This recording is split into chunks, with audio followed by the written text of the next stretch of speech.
The champagne glass shattered against the marble floor, not because Elena dropped it, but because her ex-husband's new fiancé threw it at her feet. The entire ballroom went silent. 200 wedding guests turned to stare at the woman in the discount dress, sitting alone at table 19, the single mother everyone pitied and no one respected. Her 4-year-old daughter was home with a babysitter she couldn't afford. Her nursing scrubs were still in her car from the double shift that ended 3 hours ago. And her family, her own family, had seated her behind a decorative column where she wouldn't ruin the photos. She was invisible, disposable, forgotten. Until a man in a $10,000 suit sat down across from her and said 5 words that would shatter everything. "Let me be your husband." If you want to see how far a lie can take you when the wrong man makes you the right offer, stay until the end. Hit that like button and drop a comment with your city so I can see how far this story travels. Mund. Elena Carter had mastered the art of making herself small. Not physically, though at 5'4" in heels, she'd never quite commanded a room, but in the way she moved through the world. Quiet, apologetic. The kind of woman who said sorry when someone else stepped on her foot. 28 years old, and she'd already learned that taking up space only invited scrutiny, and scrutiny led to judgment, and judgment was something she'd had enough of to last 3 lifetimes. Tonight, she was a masterclass in invisibility. She sat at table 19, tucked so far back in the reception hall that the centerpiece blocked her view of the head table. The DJ's bass thumped through her chest. Laughter echoed off the vaulted ceiling. Her sister Natalie's laughter, bright and careless. The kind that came easy when you'd never had to choose between electricity and groceries. The grand ballroom of the Langham Hotel glittered with enough crystal to fund Elena's rent for a year, maybe 2. She smoothed the fabric of her dress, navy blue, bought off the clearance rack at Macy's 4 years ago for a hospital fundraiser she'd been too exhausted to attend. It had a small stain near the hem that she'd tried to hide with strategically placed safety pins. The woman 2 tables over wore Valentino. Elena knew because she'd heard her bragging about it in the bathroom. Her phone buzzed in her clutch. She pulled it out, angling the screen away from the other guests at her table. Distant cousins she'd met twice, both times at funerals. Sitter. "Mia's asking for you, says her tummy hurts." Elena's chest tightened. Her daughter had been fine when she'd left 3 hours ago, chattering about the new library book they'd checked out. But Mia had a sensitive stomach, and stress made it worse, and Elena leaving her on a Saturday night when they usually did puzzles together definitely qualified as stress. She typed back quickly. "Elena, did she eat dinner? Sometimes she forgets when she's reading." Sitter. "Mac and cheese. She ate most of it." Elena. "Probably just nervous. Can you read her the chapter about the dragon? That usually helps." Sitter. "On it, don't worry, have fun. Fun, right." Elena locked her phone and set it face down on the tablecloth. Around her the reception roared on, champagne flowing, heels clicking, voices rising in that particular pitch that came after the 3rd drink. At the head table, Natalie threw her head back, laughing at something her new husband said. She looked radiant, untouchable, like a woman who'd never had to scrub vomit out of car upholstery at 2 in the morning or explain to a 4-year-old why daddy didn't visit anymore. Their mother sat beside Natalie, beaming. She'd worn the Chanel suit, the one she saved for special occasions.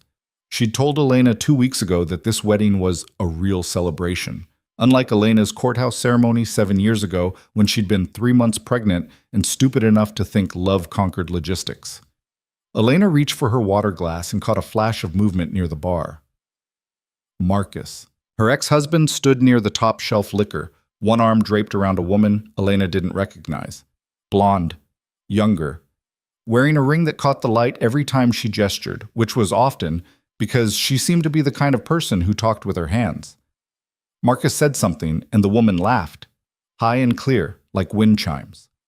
Elena looked away. She didn't care.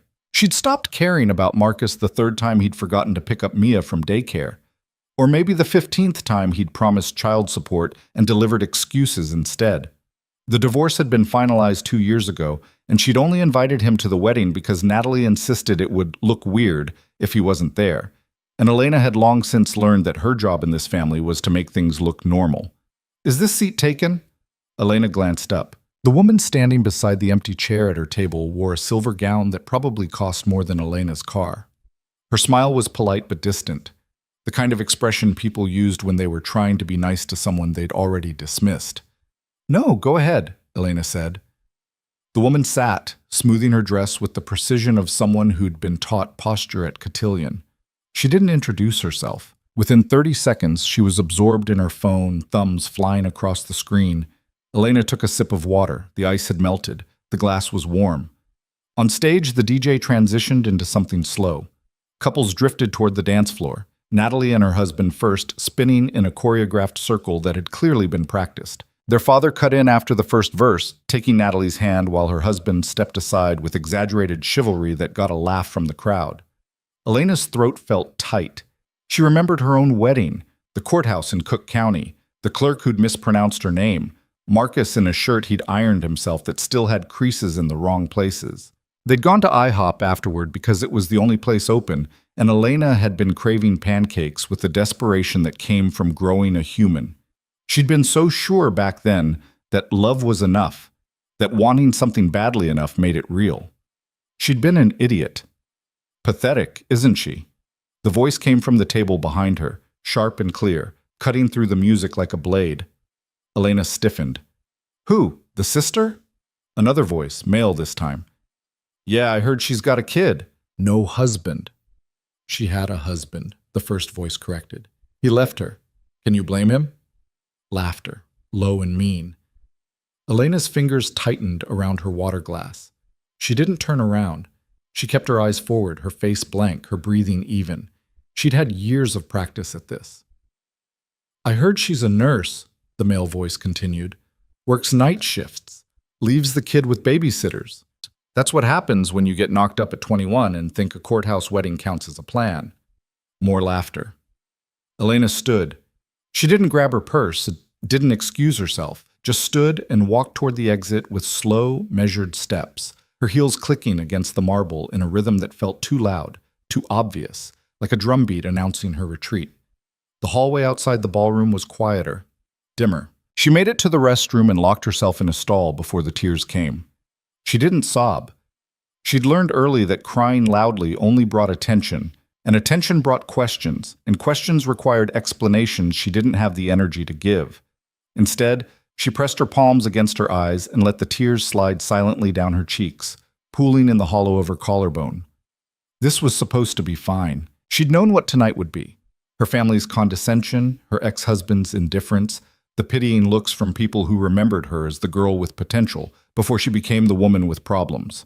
She'd prepared herself, built the walls higher, told herself it was just one night. But sitting in that ballroom, invisible at a table no one cared about, listening to strangers dissect her life like it was gossip they'd picked up from a reality show, it had cracked something inside her she thought she'd already broken past repair. She pulled her phone out, checked the time, 9:47. The reception didn't end until midnight. She could leave now, claim a headache, or maybe just ghost entirely, slip out the side exit and let Natalie explain her absence however she wanted. Her phone buzzed. Sitter. Mia's asleep. Dragon Chapter did the trick. She's out cold. Elena exhaled. At least something tonight had gone right. She wiped her eyes with the back of her hand, careful not to smudge what little makeup she'd bothered with. Checked her reflection in the stall door's polished metal. Her mascara had held. Small victories. She unlocked the stall and stepped toward the sink. The bathroom was empty. Cream marble and gold fixtures, the kind of restroom that came with cloth hand towels instead of paper. She ran cold water over her wrists, an old trick from nursing school when panic attacks hit during exams. The door swung open behind her. Elena didn't look up. She kept her focus on the water, watching it pool in her cupped palms. "You're Elena Carter." It wasn't a question. Elena glanced up. The woman in the mirror wasn't someone she recognized. Mid-30s, blonde, wearing a dress that looked like it had been sewn directly onto her body.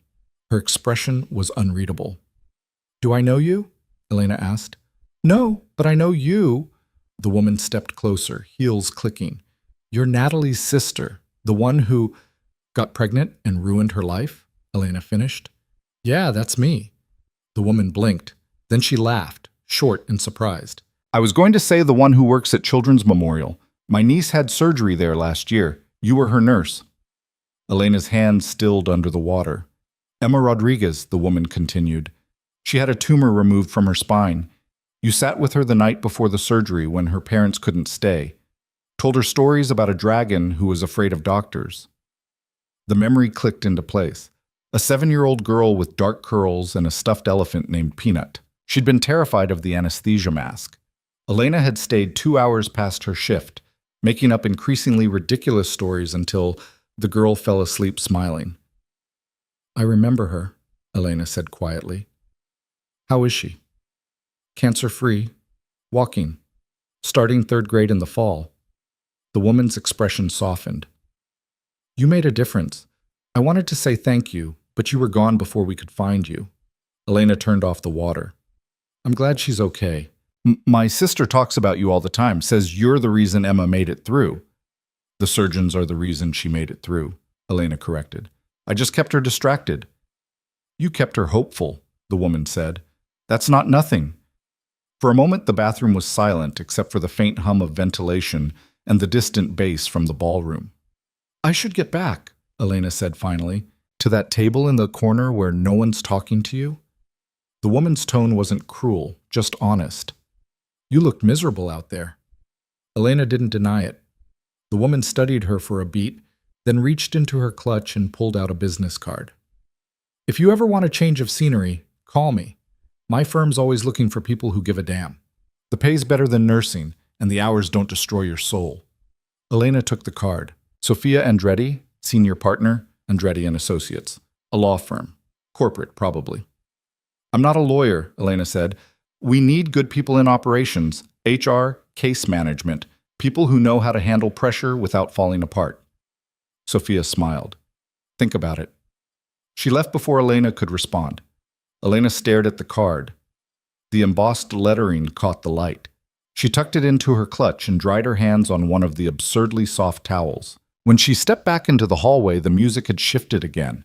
Something upbeat and loud, the kind of song that made drunk people think they could dance.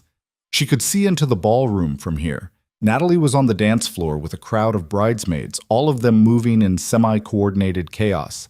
Marcus stood near the bar, still with the blonde woman, his hand resting on the small of her back. Elena turned toward the exit. She made it 3 steps before someone spoke. Leaving already? The voice was low, smooth, with an accent she couldn't quite place. Something European, maybe Italian, softened by years in America. She turned. The man leaning against the wall near the coat check was tall, well over 6 feet, with dark hair swept back from a face that looked like it had been designed to sell expensive watches. His suit was charcoal gray, perfectly tailored, the kind of fit that came from a private tailor who made house calls. He held a glass of whiskey in one hand, amber liquid catching the light. He was looking at her. I don't think we've met, Elena said carefully. We haven't. He pushed off the wall, closing the distance between them with the kind of easy confidence that came from never doubting your right to occupy space. But I've been watching you all night. Elena's stomach tightened. That's not comforting. His mouth curved, not quite a smile, more like the suggestion of one. Didn't mean it to be. Then what did you mean? That you're the only person in this entire circus who looks like they'd rather be anywhere else. He took a sip of his drink.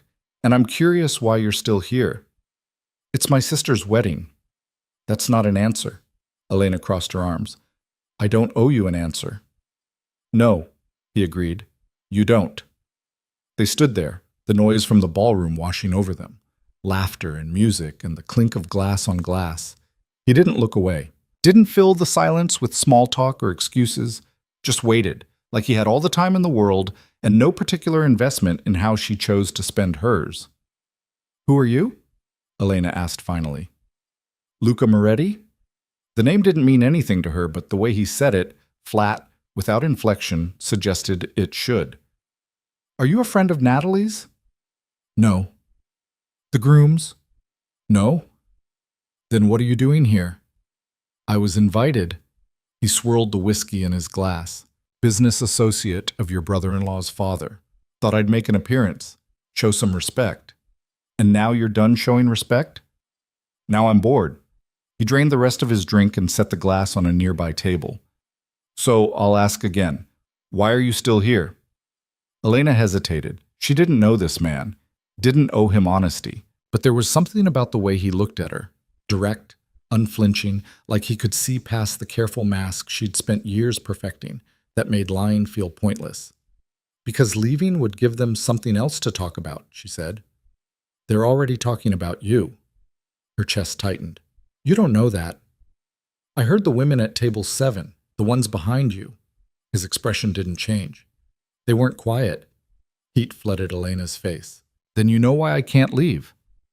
I know why you think you can't leave, he corrected. But you're wrong. You don't know anything about me. I know you're sitting alone at the worst table in the room while your ex-husband parades his new girlfriend around like a victory lap. I know your family seated you behind a column so you wouldn't ruin the photos. I know you've checked your phone 6 times in the last hour because you're worried about your daughter. He paused. And I know you're about 3 minutes away from walking out of here and never speaking to any of these people again. Elena stared at him. Are you some kind of stalker? Observant? That's what stalkers say. This time he did smile, a quick flash of teeth that didn't reach his eyes. Fair point. Why do you care what I do? I don't. He tilted his head slightly, studying her. But I have a proposition. I'm not interested.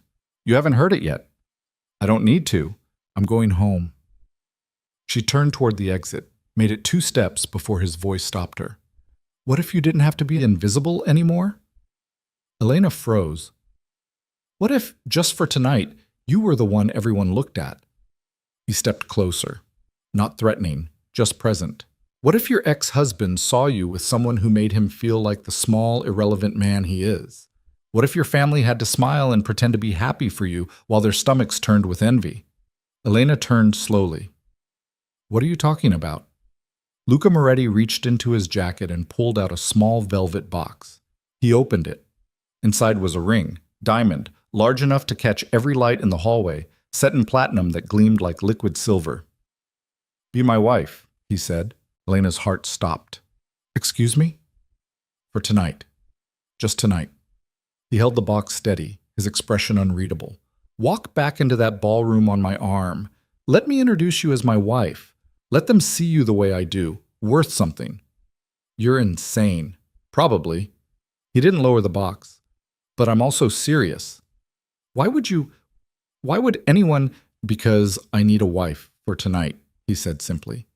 And you need to stop being treated like you don't matter. I don't even know you. You know I'm rich. You know I'm here. You know I'm offering you a way to walk back in there and make every single person who dismissed you feel like an idiot. He paused. What else do you need to know? Elena's mind raced. This was insane, completely insane. She should walk away, get in her car, drive home to Mia, and forget this entire nightmare of a night. But she thought about Marcus at the bar, his hand on that woman's back. Her mother at the head table, glowing with pride over Natalie's perfect life. The strangers at table 7 who'd carved her up like gossip over cocktails. What's in it for you? She asked. Does it matter? Yes? Luca closed the ring box and slipped it back into his jacket. There's someone here tonight I need to convince that I'm settled, stable.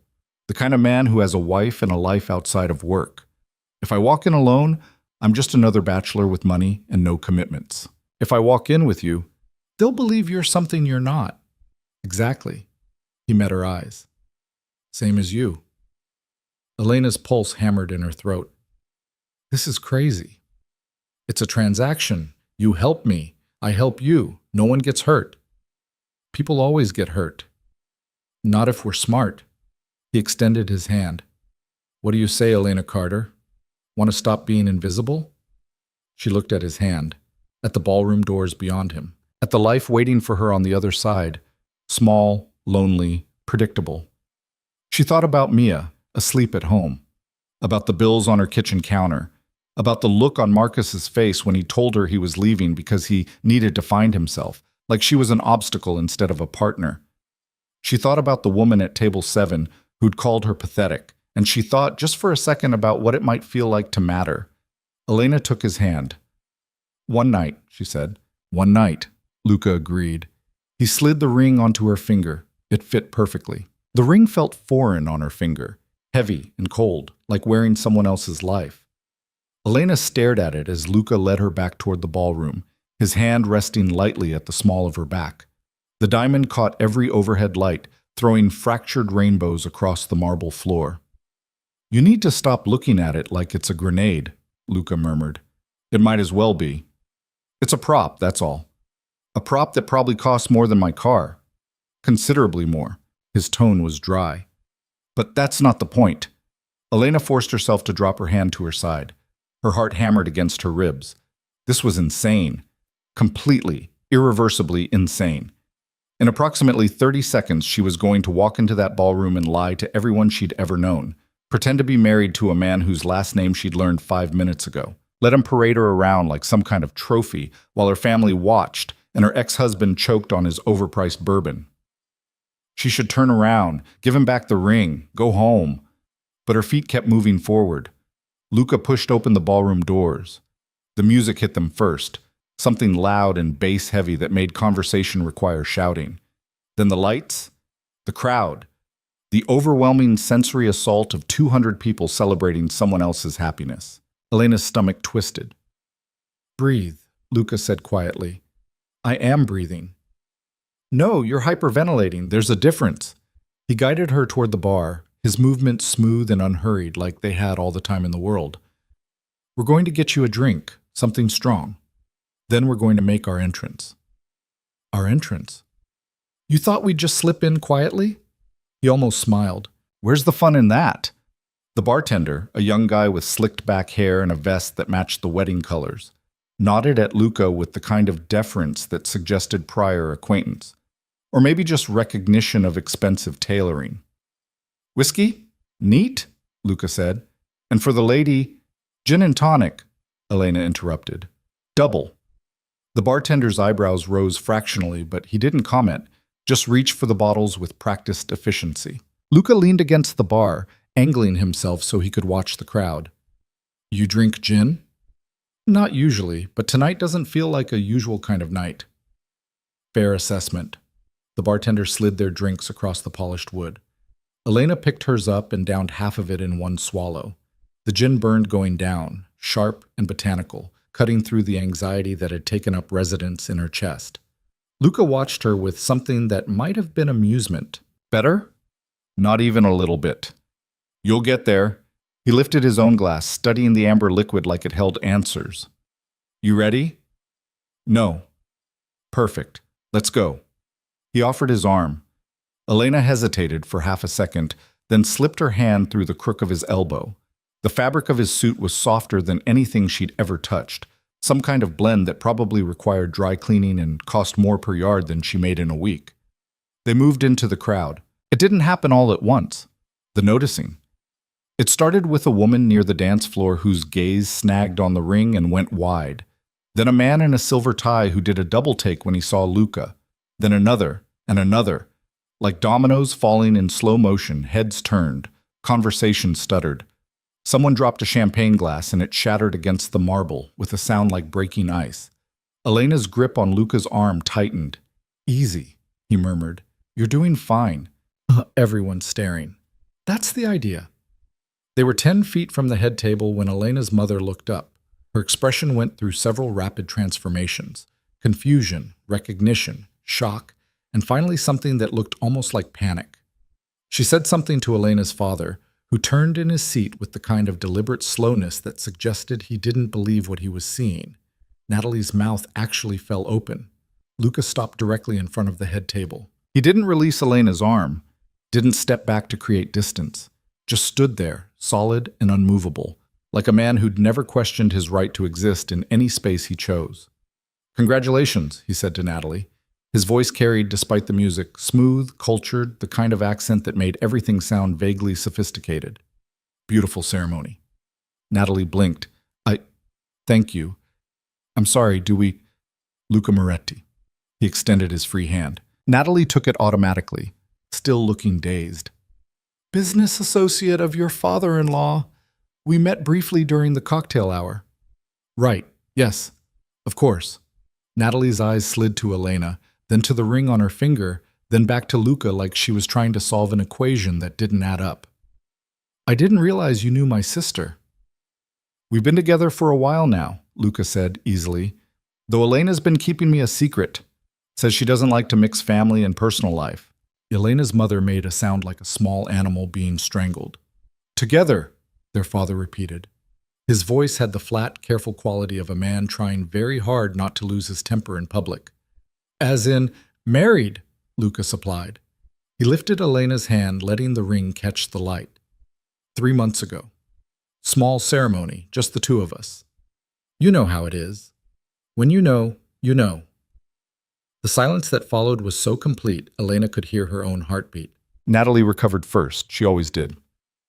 Married. Elena, you got married and didn't tell us? It was very sudden, Elena managed. Her voice sounded strange to her own ears. Too high. Too tight. We didn't want a big fuss. A fuss. Her mother's tone could have cut glass.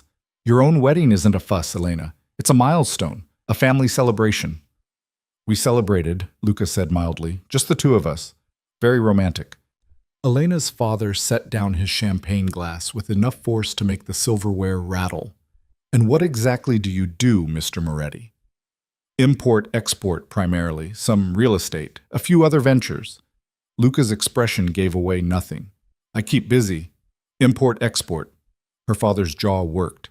That's vague. It's diverse. Luca smiled, but it didn't reach his eyes.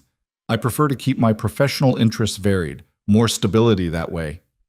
Someone at the next table coughed. Elena recognized him, one of her father's golf buddies, the kind of man who wore American flag cufflinks and talked about market corrections like they were personal insults. He was staring at Luca with an expression Elena couldn't quite read. Recognition, maybe. Or wariness. Well, Natalie said finally, her voice bright with forced enthusiasm. This is certainly a surprise. A wonderful surprise. Isn't it wonderful, Mom? Their mother's smile looked like it hurt. Wonderful. We should let you get back to your celebration, Luca said. He was already turning, already guiding Elena away before anyone could protest. Enjoy your evening. They made it 6 steps before someone grabbed Elena's wrist. Marcus. He stood there in his ill-fitting suit, his face red from alcohol or anger or both, his fingers tight enough around her wrist that it would leave marks. The blonde woman hovered behind him, her expression uncertain. What the hell is this? Marcus demanded. Elena tried to pull her hand back. His grip tightened. Let go. You're married. Since when? Since it stopped being your business. Her voice was steadier than she felt. Let go. You can't just... You have a daughter, Elena. You can't bring random men into her life without... I said let go. The temperature in the immediate vicinity seemed to drop 10 degrees. Luca didn't raise his voice, didn't make a scene, just stepped forward and placed his hand over Marcus's wrist with the kind of precise, controlled pressure that made Marcus's fingers spasm open. Elena pulled her hand free. Touch her again, Luca said quietly, and I'll break every bone in your hand, starting with the thumb. Marcus took a step back. The blonde woman grabbed his arm, whispering something urgent. Around them, the music continued, but the nearby conversations had gone silent. People were watching, recording probably. Phones out, cameras ready to catch whatever happened next. You don't know who you're dealing with, Marcus said, but his voice shook. I know exactly who I'm dealing with. Luca's tone was almost conversational. A man who abandoned his wife and daughter because responsibility scared him more than loneliness. A man who pays child support when he remembers and makes excuses when he doesn't. A man who spent the last 2 years blaming everyone but himself for the life he walked away from. Marcus's face went purple. You have no right. I have every right. She's my wife. Luca turned to Elena, his expression softening in a way that almost looked genuine. You okay? Elena nodded. She didn't trust her voice. Good. Let's get some air. He led her toward the terrace doors. Elena followed, her mind blank with shock and adrenaline and the terrible, intoxicating rush of watching someone stand up for her in a way no one had in years. The terrace was empty. The night air was cool against her flushed skin, carrying the scent of jasmine from the hotel gardens below. Chicago spread out beyond the railing, lights and steel and the distant sound of traffic. Elena walked to the railing and gripped it hard enough to hurt. That was a mistake, she said. Which part? All of it. This whole thing. I should never have. He deserved it. That's not the point. She turned to face him. You threatened him. In front of everyone. What if he calls the police? He won't. You don't know that. Yes, I do. Luca leaned against the railing beside her, close enough that she could smell his cologne. Something subtle and expensive, cedar and smoke. Men like him don't call the police. They complain to anyone who'll listen, and then they avoid the person who embarrassed them. He'll spend the rest of the night telling people I'm dangerous and unhinged, and they'll all nod sympathetically and secretly think he had it coming. You are dangerous. Probably. He didn't sound bothered by it. But I'm dangerous in a way that protects you. That's the difference. Elena's laugh came out sharp and bitter. You don't even know me. I know enough. You know nothing. You saw me sitting alone at a table and made assumptions based on, what, my cheap dress? My body language? The fact that I looked sad? I saw a woman who was used to being dismissed, Luca said, and I saw an opportunity to make sure no one dismissed you again. At least not tonight. Why? The word burst out of her before she could stop it. Why do you care? What could you possibly get out of this that's worth humiliating my ex-husband and lying to my entire family? Luca was quiet for a moment. Then he reached into his jacket and pulled out his phone. He tapped the screen a few times, then held it out to her. Elena took it. The screen showed a photo, a man in his 60s, silver-haired and sharp-eyed, wearing a tuxedo that probably cost more than Elena's nursing degree. He stood next to a woman who looked like she'd stepped out of a magazine spread, all cheekbones and diamonds. That's Antonio Rossi, Luca said. He controls most of the shipping contracts on the eastern seaboard, also runs a significant portion of the construction unions, also has ties to several organizations that prefer to operate outside legal frameworks. Elena's stomach dropped. You're telling me I'm telling you Antonio is here tonight, at this wedding, because the groom's father owes him a favor that dates back 15 years and involves a development deal that should never have been approved. Luca took the phone back. Antonio believes in traditional values, family, stability. He won't do business with men he considers reckless or uncommitted. So you needed a wife to prove you're committed. I needed a wife to prove I have something to lose. He pocketed the phone. Men like Antonio respect power, but they only trust people who have vulnerabilities, something that can be threatened. Leverage. And I'm your leverage. You're my proof that I'm human. He met her eyes. For what it's worth, I'm sorry. I shouldn't have dragged you into this without explaining the stakes. No, you shouldn't have. Elena's hands were shaking. She pressed them flat against the railing. What happens if he finds out we're lying? He won't. But if he does, then I handle it. Luca's voice was firm. This doesn't touch you or your daughter. I made you a promise. One night. I keep my promises. Elena wanted to believe him. Desperately. But she'd been promised things before by men who smiled and spoke with certainty, and those promises had evaporated the moment they became inconvenient. I need to go home, she said. Not yet. Yes, yet. This was a mistake. I never should have. Elena. She stopped. The way he said her name, not pleading, not demanding, just steady and certain, made her look up. If you leave now, they win, Luca said. Your family, your ex. Everyone who decided you weren't worth their time or respect. You walk out that door alone, and you confirm everything they already think about you. I don't care what they think. Yes, you do. His expression was almost kind. And you should. Not because their opinion matters in any cosmic sense, but because you deserve to take up space, to be seen, to watch the people who dismissed you realize they made a mistake. That's petty. It's human. He straightened, turning to face her fully. Stay. One more hour. Let me introduce you to Antonio. Let your family see you on the arm of someone who treats you like you matter. Then I'll have my driver take you home and we'll never see each other again. 1 hour. That's all. Elena closed her eyes.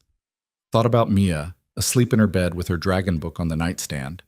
Thought about the bills and the student loans and the life waiting for her that was small and hard and lonely, but safe. Then she thought about the look on Marcus's face when Luca had threatened him, the shock in her mother's eyes, The way people had stared at the ring on her finger like it was proof of something impossible. 1 hour, she said. Then I'm done. Deal. They went back inside. The ballroom felt different now, charged. People parted as they walked through, creating a path that felt both respectful and wary. Elena caught fragments of conversation as they passed, whispers about Luca, about the ring, about the way he'd handled Marcus. Someone mentioned a name she didn't recognize. Someone else laughed nervously. Luca guided her toward a corner table where 3 men sat, all of them wearing suits that looked like they required security clearances to purchase. The man in the center, silver-haired, sharp-eyed, exactly like his photo, looked up as they approached. Moretti. His voice carried an accent thicker than Luca's, old world and unfiltered. You actually came. I said I would. Luca pulled out a chair for Elena. She sat, her spine straight, her hands folded in her lap to hide their trembling. Antonio, I'd like you to meet my wife. Elena. Antonio's gaze shifted to her. Elena had been looked at by plenty of people tonight, judged, dismissed, pitied. But this was different. Antonio Rossi looked at her the way a jeweler examined a stone, clinical and assessing, searching for flaws or value or both. Wife, he repeated. I didn't know you were married. Recent development, Luca said easily. He sat beside Elena, his hand finding hers beneath the table. His grip was warm, steady. We kept it quiet. Clearly. Antonio's attention didn't waver from Elena. What do you do, Mrs. Moretti? The name sent a jolt through her. Mrs. Moretti. Like she belonged to this lie. I'm a nurse, she said. Her voice came out stronger than she expected. Pediatric ICU at Children's Memorial. One of the other men at the table, younger, with a scar along his jawline, made a sound like a cough. Antonio silenced him with a look. A nurse. Antonio leaned back in his chair. Noble profession. My daughter wanted to be a nurse once. I convinced her to pursue business instead. Why? Elena asked before she could stop herself. Antonio's eyebrows rose. Excuse me? Why did you convince her not to be a nurse, if that's what she wanted? The table went very quiet. Luca's hand tightened around hers. A warning, maybe, or reassurance. Elena couldn't tell. Antonio studied her for a long moment. Then he smiled. It didn't look particularly warm. Because nursing is a job where you save individual lives, he said. Business is how you save entire communities. Build hospitals, fund research. My daughter runs a foundation now that provides medical equipment to underserved areas across 3 continents. She helps more people in a month than most nurses help in a lifetime. That's not the same thing, Elena said. No? No. She met his eyes. Foundations are important. Funding is important. But someone still has to be there at 3 in the morning when a child stops breathing. Someone has to hold their hand during the scary parts. That's not scalable. It's not efficient. But it matters. The man with the scar shifted in his seat.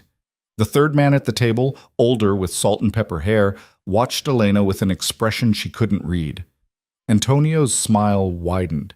You have spine. I like that. I have a daughter, Elena said. I don't have the luxury of backing down when something matters. How old? 4? Good age. Old enough to understand the world. Young enough to still believe it's fair. Antonio reached for his wine glass. You're right, of course, about the nursing. My daughter tells me the same thing, says I undervalued the work because I couldn't quantify it. Did you listen? I'm still deciding. He took a sip of wine. Luca, you didn't tell me you'd married someone interesting. I didn't tell you I'd married anyone, Luca said. I prefer to keep my personal life private. Clearly not that private. Antonio gestured toward the ballroom. Half of Chicago's society just watched you threaten a man for touching your wife. That's not subtle. He overstepped. He did.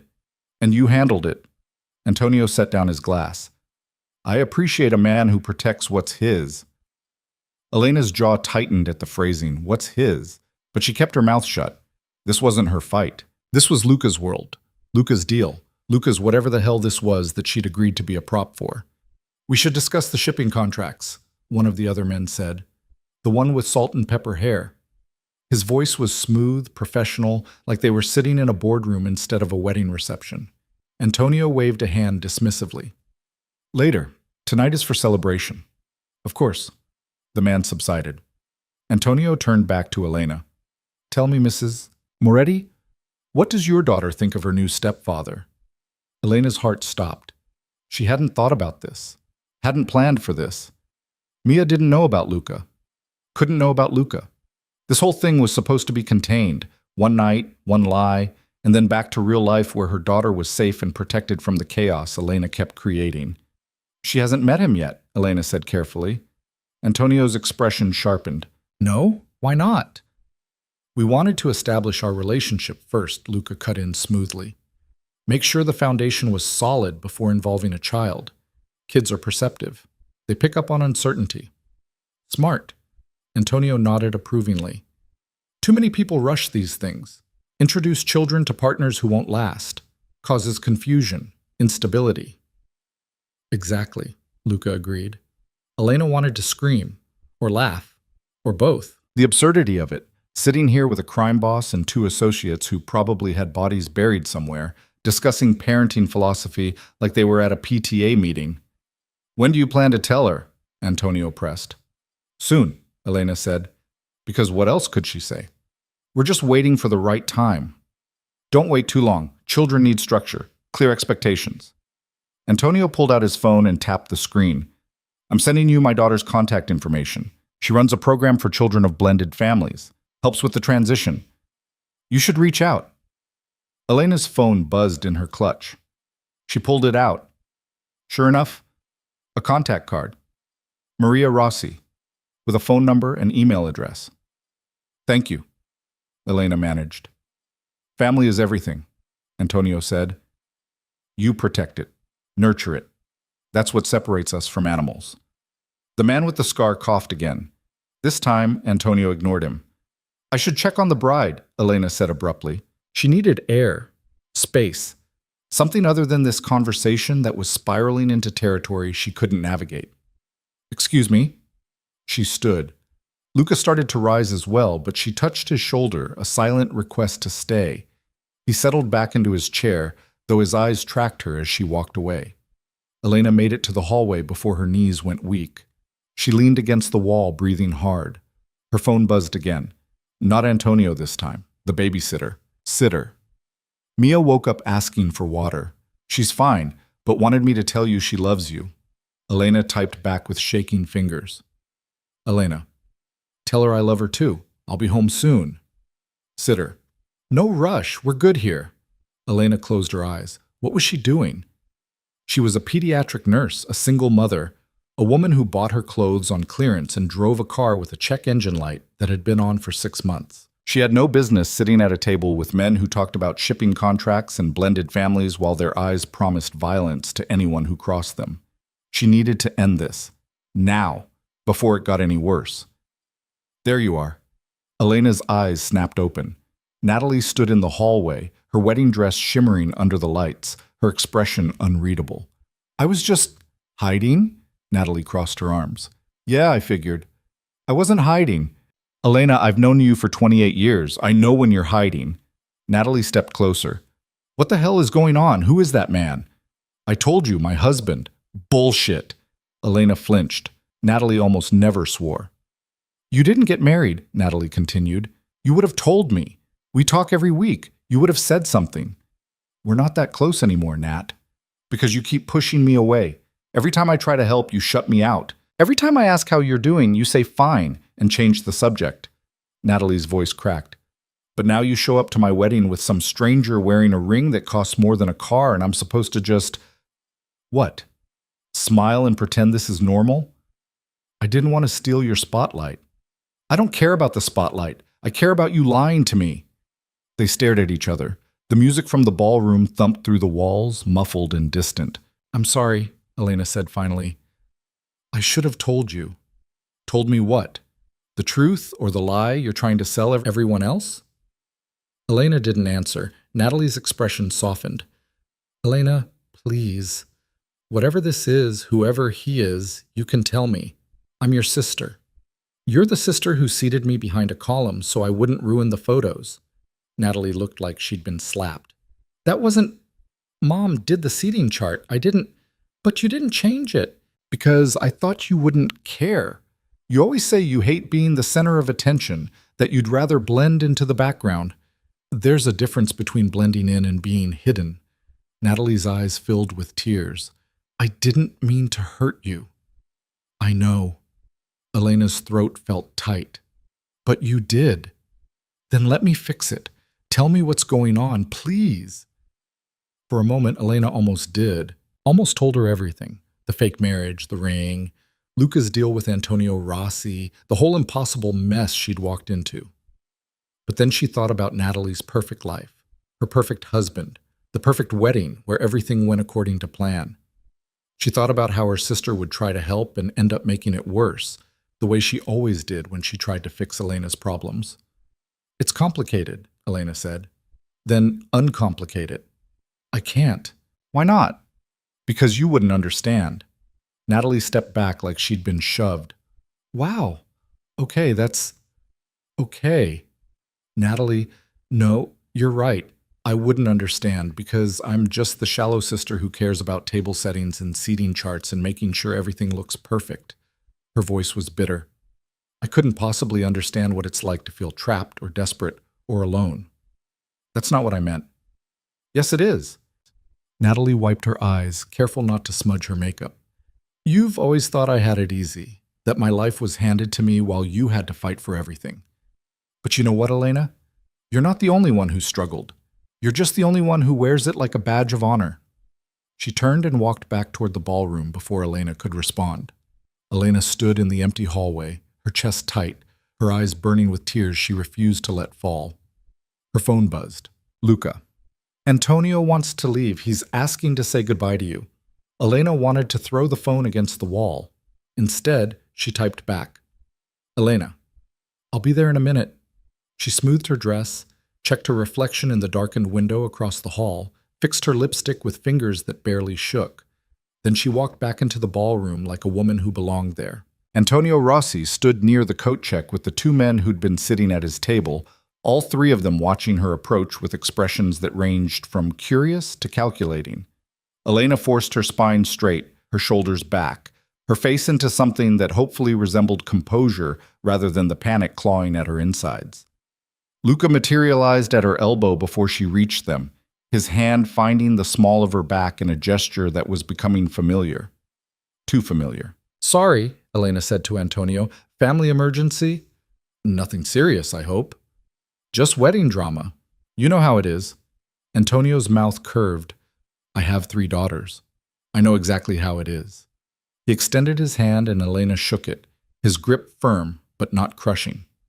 It was a pleasure meeting you, Mrs. Moretti. You're not what I expected. What did you expect? Someone quieter, more decorative. His eyes crinkled at the corners. I'm glad to be wrong. Don't get used to it, the man with the scar muttered. Antonio shot him a look that could have stripped paint. Ignore Marco. He has the social skills of a particularly aggressive raccoon. Marco's jaw tightened, but he said nothing. We should go, the older man said. Car's waiting. Antonio nodded. He turned back to Elena and Luca, his expression shifting into something more serious. Moretti, we'll talk next week, Tuesday, my office. Bring the contracts. I'll be there, Luca said. Good. Antonio's gaze flicked to Elena one more time. Take care of your family. It's the only thing that matters in the end. They left without further ceremony, moving through the ballroom like a small storm system, people parting instinctively, conversations dying in their wake. Elena watched them disappear through the main doors before she let herself breathe. That went well, Luca said. Did it? You challenged him on nursing versus philanthropy, and he respected you for it. That's more than most people get. Elena pulled away from him, putting distance between them that felt necessary. I need to go home. It's only 10:30. I don't care. I'm done. She yanked the ring off her finger and held it out. Here, thank you for the show. It was very educational. Luca didn't take the ring. Keep it. Excuse me? Until tomorrow. I'll pick it up when I drop off your payment.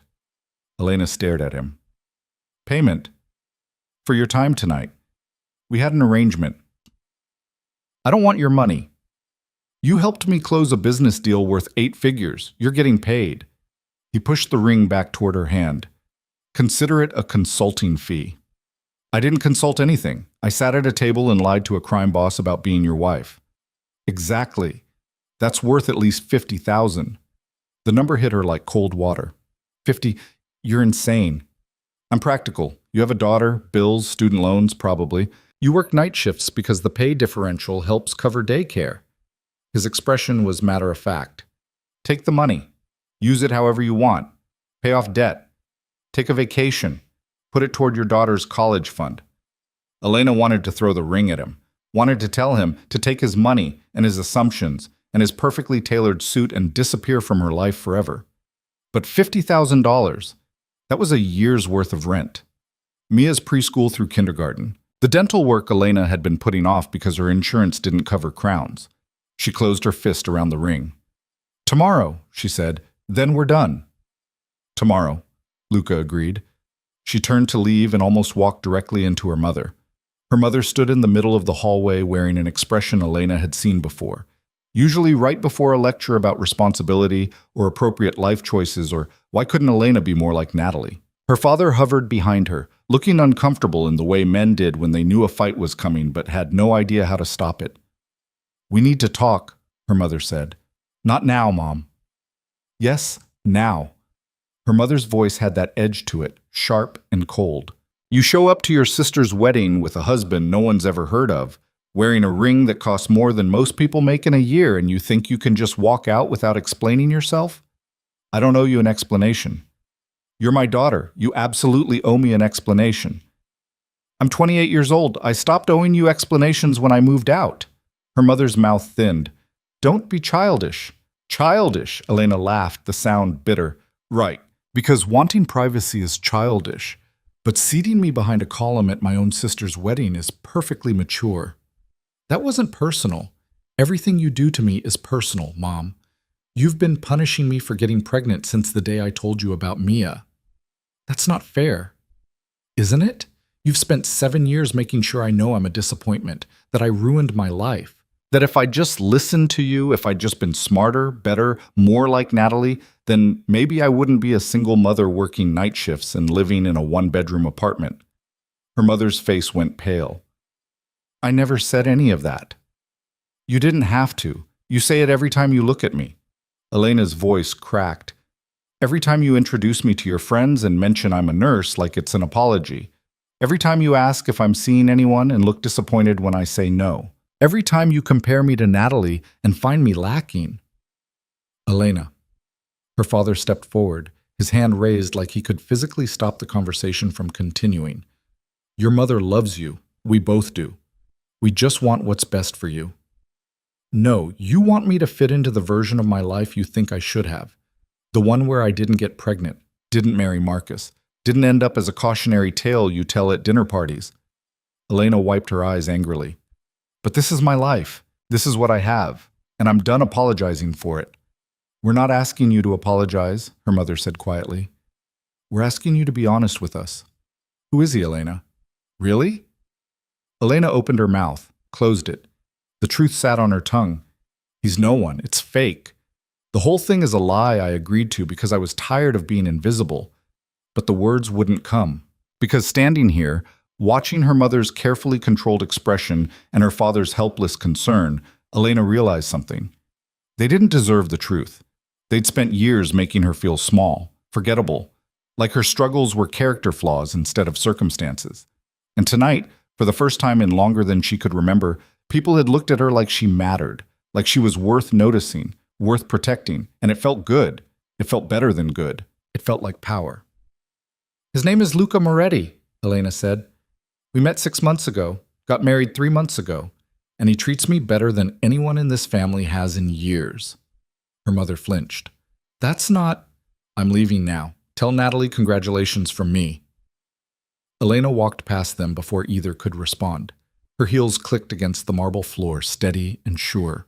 Like a woman who knew exactly where she was going, even though she had no idea what happened next. She made it to the parking garage before the shaking started. Her car was on the third level, tucked between an SUV and a sedan that probably cost more than she'd make in 5 years. She leaned against the driver's side door and pressed her forehead to the cool metal, breathing hard. What had she just done? She'd lied to her parents, doubled down on a fake marriage, accepted $50,000 from a man who was absolutely, definitely involved in something illegal. And for what? Pride? Spite? The chance to feel important for one night? Her phone buzzed. She pulled it out expecting the babysitter or maybe Natalie with another round of accusations. It was Luca. Luca. Are you okay? Elena stared at the message.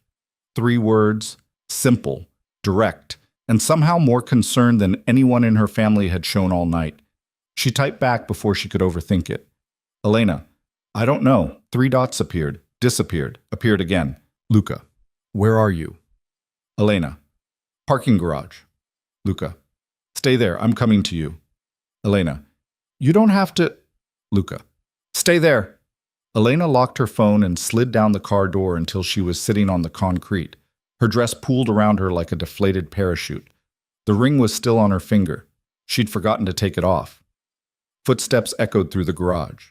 Luca appeared around the corner of the SUV, his jacket unbuttoned, his tie loosened. He looked at her sitting on the ground, and something in his expression shifted. You okay? He asked. You already asked me that. You didn't answer. I said I don't know. That's not an answer either. He crouched down beside her, his expensive suit probably getting ruined on the dirty concrete. What happened? My parents cornered me, asked who you were. I lied to them. Again. Elena laughed weakly. I'm really committing to this fake marriage thing, aren't I? You don't have to. I already did. In front of my entire family. There's no walking it back now. She tilted her head back against the car. What am I going to do when they want to meet you again? When they want to come to our place for dinner? When they ask why Mia hasn't met her stepfather yet? We'll figure it out. There's no we. This was one night. Remember? Luca was quiet for a moment. Then he said, What if it wasn't? Elena's head snapped toward him. What? What if we kept this going? Not forever, just long enough to make it believable. You're joking. I'm not. He settled more comfortably onto the concrete like they were having this conversation in a living room instead of a parking garage at 11 at night. You need your family to take you seriously. I need business associates to believe I'm stable. We could help each other. For how long? 6 months? Maybe a year. Long enough for people to stop questioning it. And then what? We get divorced? How does that help either of us? It gives you time to build something, Luca said. Get your feet under you. Save money. Figure out what you want your life to look like without constantly defending it to people who don't respect you. This is insane, probably. But it worked tonight, didn't it? Elena wanted to argue. Wanted to tell him that tonight had been a disaster, that she'd fought with her sister and lied to her parents and agreed to take money from a stranger for participating in fraud. But she kept thinking about the look on Marcus's face when Luca had threatened him. The way Antonio Rossi had actually listened when she talked instead of dismissing her. The way people had parted for them in the ballroom like they mattered. I have a daughter, she said. I know. She can't know about this, any of this. If we even consider this, Mia stays completely separate. Agreed. And the money. I'm not doing this for the money. Then do it for the leverage, the respect, the chance to stop being invisible. Elena closed her eyes. This was a mistake. She knew it was a mistake. Every rational part of her brain was screaming at her to get in her car, drive home, and pretend this entire night had never happened. But she thought about going back to work on Monday, putting on her scrubs, smiling at doctors who talked over her, checking her bank account and watching the numbers never quite add up, coming home to an empty apartment while Mia slept and wondering if this was all there would ever be. 6 months, she heard herself say. Luca's expression didn't change. 6 months.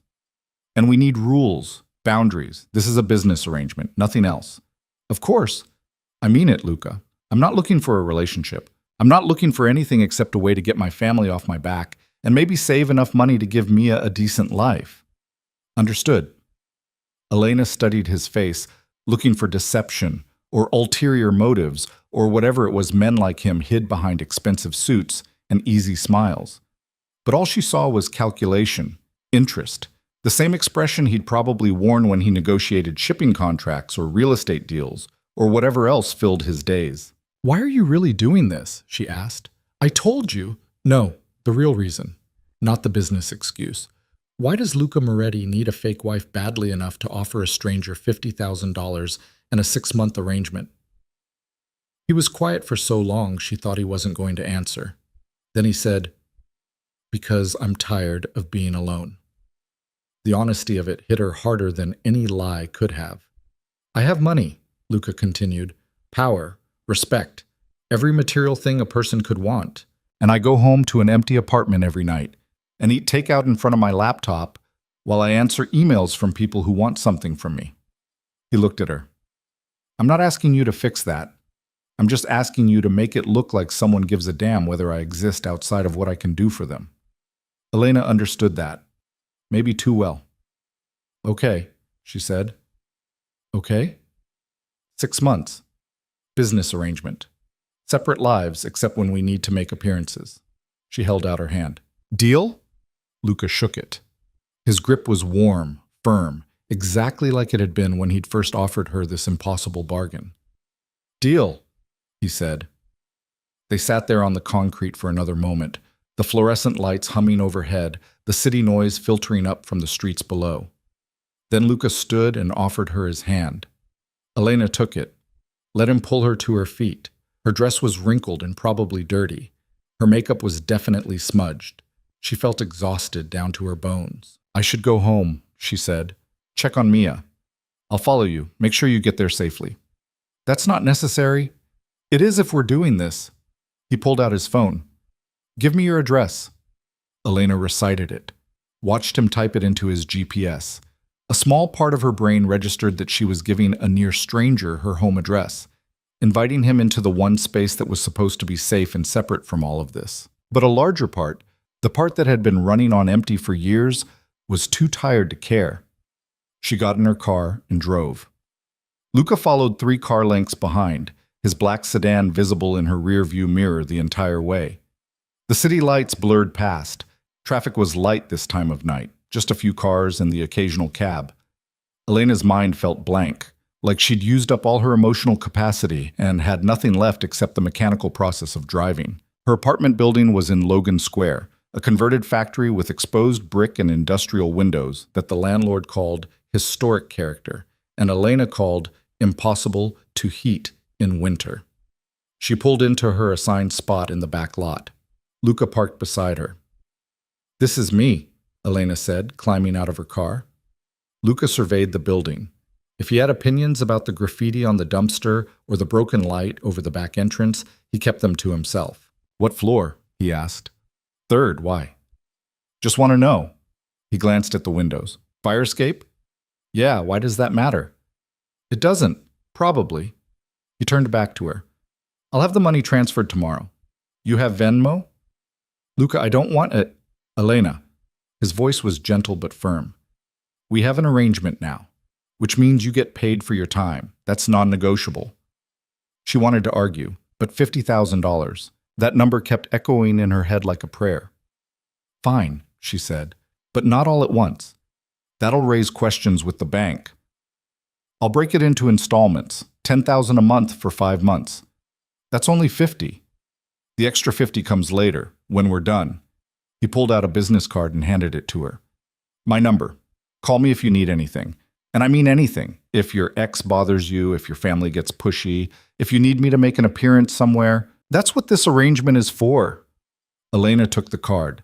Heavy stock, embossed lettering. Luca Moretti, import/export specialist. A phone number. Nothing else.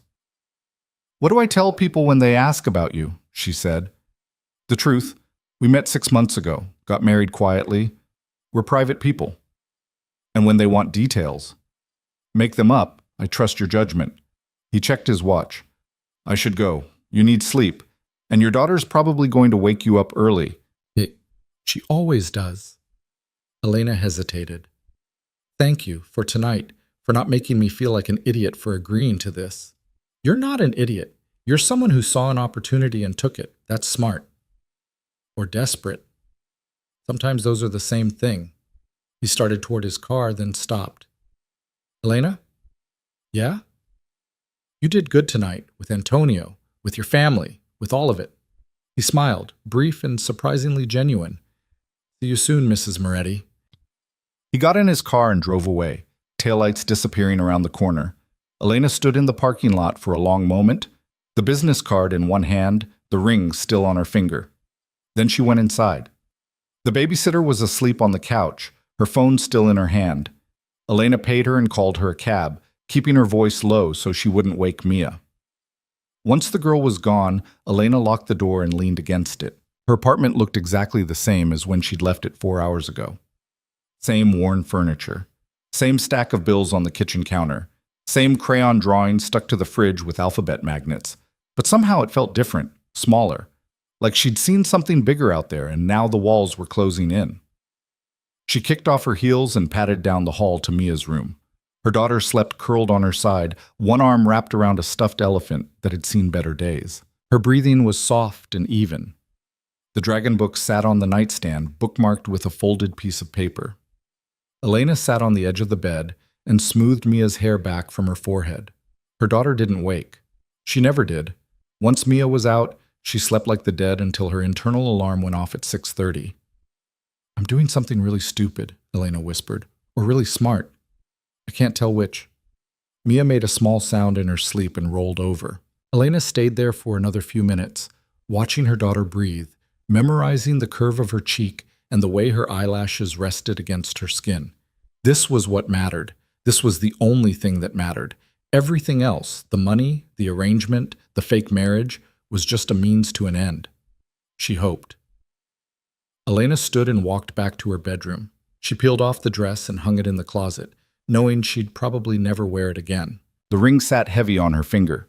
She should take it off, put it somewhere safe until Luca picked it up tomorrow. Instead, she left it on. She changed into an old t-shirt and climbed into bed.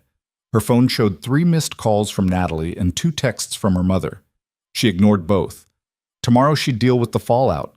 Tonight she just needed sleep. But sleep didn't come. She lay there staring at the ceiling, her mind racing through everything that had happened. The wedding, the ballroom, Antonio Rossi's sharp eyes, Luca's offer, her parents' faces when she'd lied to them, the weight of the ring on her finger. Somewhere around 2 in the morning, her phone buzzed with a text. Unknown. First payment sent. Check your account. Elena pulled up her banking app. Sure enough, $10,000 pending deposit. Sender, LM Enterprises. She stared at the numbers until they blurred. Then she typed back. Elena, received. Thank you. Luca, get some sleep. Elena, you too. Luca, can't. Contracts to review. Elena, it's 2 a.m. Luca, welcome to my life. Elena smiled despite herself. Elena, good night, husband. 3 dots appeared, disappeared. Then, Luca, good night, wife. She set the phone down and closed her eyes. This was insane, completely insane. She'd agreed to fake a marriage with a man she'd known for 6 hours. A man who was almost certainly involved in organized crime. A man who'd given her $10,000 without blinking. But as she drifted towards sleep, the last thing Elena felt wasn't fear. It was something dangerously close to hope. She was still wearing the ring when Mia burst into her room the next morning at 6:32, demanding pancakes and asking why Mommy's fancy dress was hanging in the closet. Elena looked at her daughter's bright, curious face and made a decision. Some lies were worth telling if they protected the people you loved. This was going to be one of them. Mommy went to Aunt Natalie's wedding last night, she said, pulling Mia into bed for a cuddle. Remember I told you about it? Was it pretty? Very pretty. Did you dance? A little bit. With who? Elena hesitated. Then she said, with a friend, someone new. A boyfriend? Just a friend. Mia accepted this with the easy logic of 4-year-olds and launched into a detailed explanation of the dream she'd had about a dragon who learned to bake cookies. Elena listened and made appropriate noises and tried not to think about the fact that she'd just added lying to her daughter to the growing list of questionable decisions she'd made in the last 12 hours. Her phone buzzed on the nightstand. Luca. Brunch? We should discuss logistics. Elena. I have my daughter today. Luca. Bring her. Elena. Absolutely not. Luca. Then dinner tomorrow, after you put her to bed. Elena looked at Mia, who was now acting out the dragon's cookie baking process with elaborate hand gestures. Elena. Fine. But somewhere quiet. I don't do well with crowds after night shifts. Luca. I know a place. I'll pick you up at 7. Elena. I'll meet you there. Luca. Elena. Elena. I'll meet you there. A longer pause this time. Luca.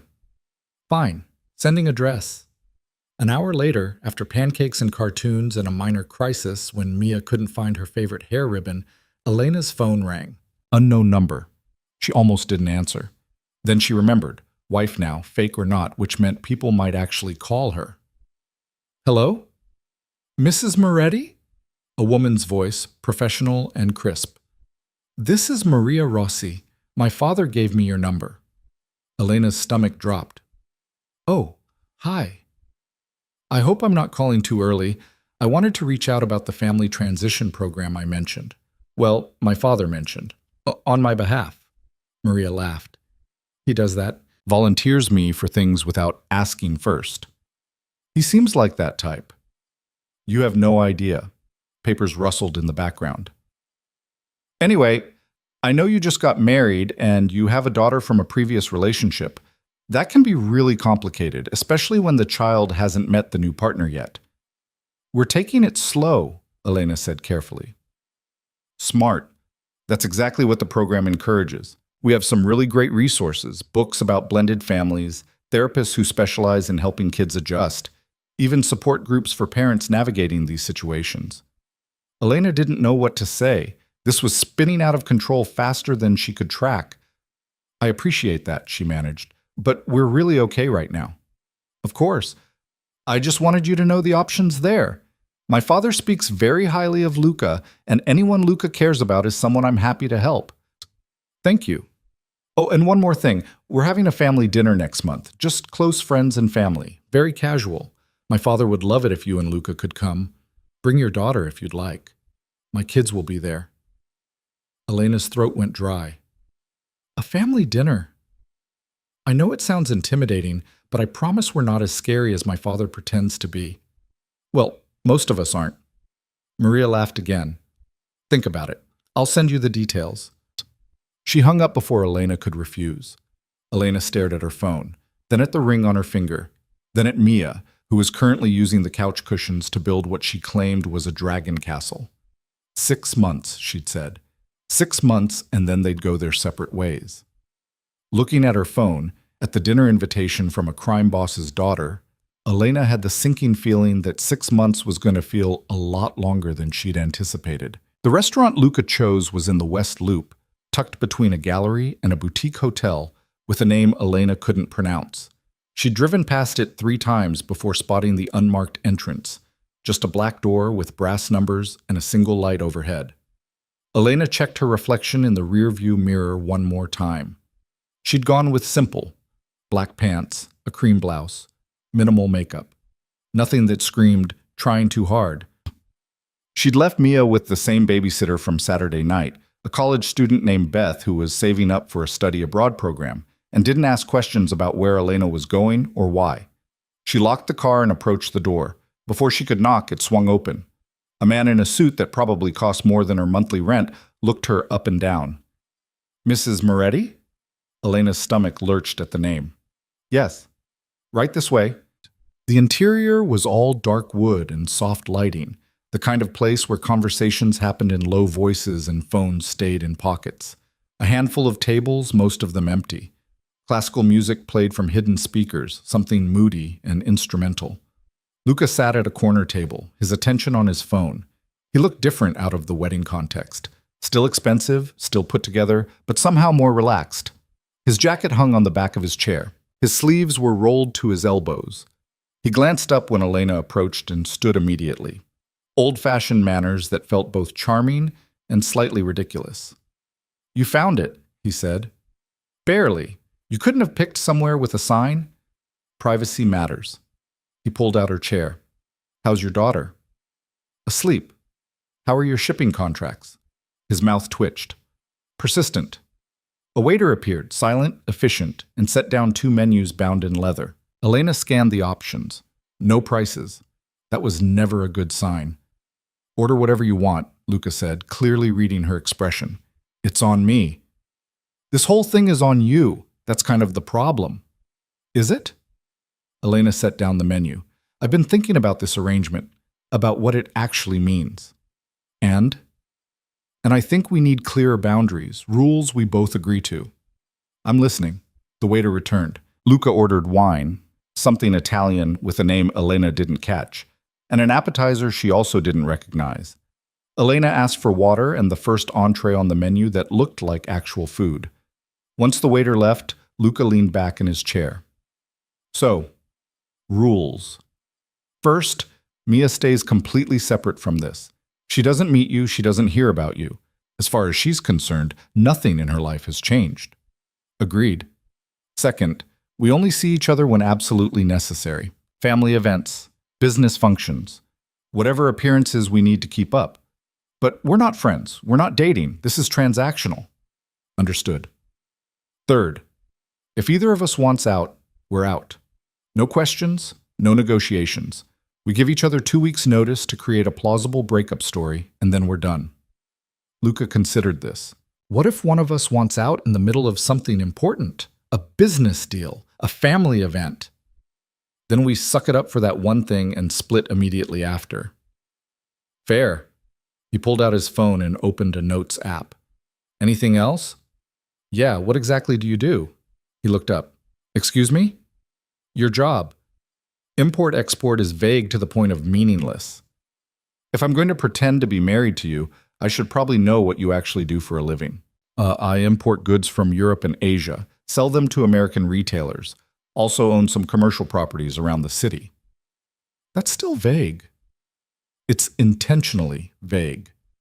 He set down his phone. The less you know about my business, the safer you are. That's not comforting. It's honest. His expression was serious. I operate in gray areas, Elena. Not illegal, not exactly, but not something you'd want to explain to a judge if things went wrong. The people I work with, people like Antonio, they're dangerous, powerful. And if they thought you were actually my weak point instead of just a convenient prop, you'd become a target. Elena's mouth went dry. A target for what? Leverage, kidnapping, maybe, threats, whatever they thought would make me cooperate. He leaned forward.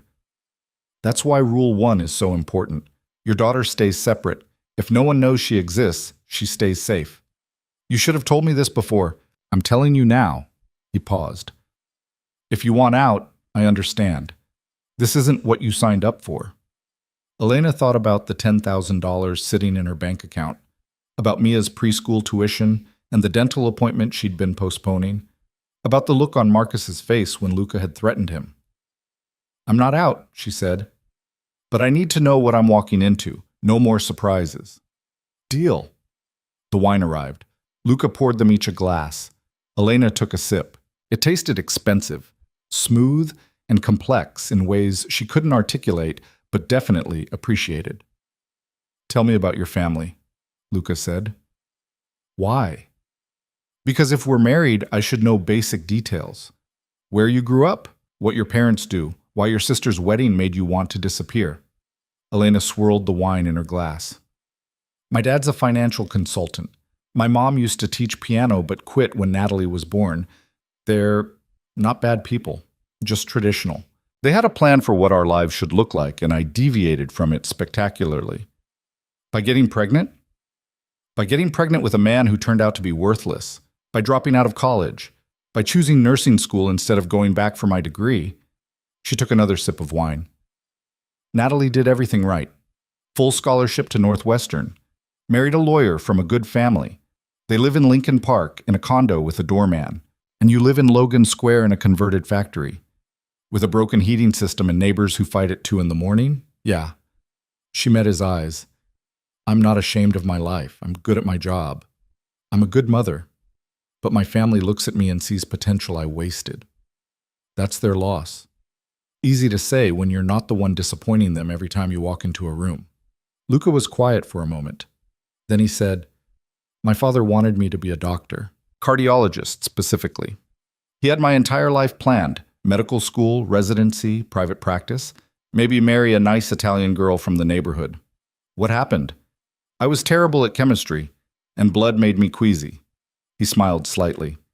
Also, I had no interest in spending 12 years in school to make other people's dreams come true. So I dropped out sophomore year and started importing wine from my uncle's vineyard in Tuscany. My father didn't speak to me for 3 years. Does he speak to you now? He died 5 years ago. Heart attack. Luca's expression didn't change. Ironic, considering. I'm sorry. Don't be. We made peace before he died. He even admitted I'd made something of myself, which for him was practically a declaration of love. He refilled both their glasses. Family's complicated. They want what's best for us, but they define best by their standards, not ours. Elena understood that more than she wanted to admit. Their food arrived. Elena's turned out to be some kind of fish with vegetables she didn't recognize, plated like artwork. Luca's was pasta, simple and perfectly executed. They ate in comfortable silence for a few minutes. Then Luca's phone buzzed. He glanced at it, and his expression hardened. Problem? Elena asked. Maybe. He typed something quickly. There's a situation I need to handle this week. It might require you to make an appearance. Well, what kind of situation? The kind where someone's questioning my stability, suggesting I'm too unpredictable to be trusted with certain contracts. He set down his phone. If I show up with my wife, it undermines that narrative. Where? Fundraiser Thursday night. Cancer research, I think. Very upscale. Lots of important people pretending to care about charity while they network. I work Thursday night. Can you get coverage? Elena thought about her schedule, about the favors she'd have to call in. Probably, but I'd need to leave by 10. I can't miss my Friday morning shift. That works. Event starts at 7. We show up, make an appearance, leave by 9:30. What do I wear? Something formal. I'll have something sent to you. I can dress myself. I know, but this needs to look right.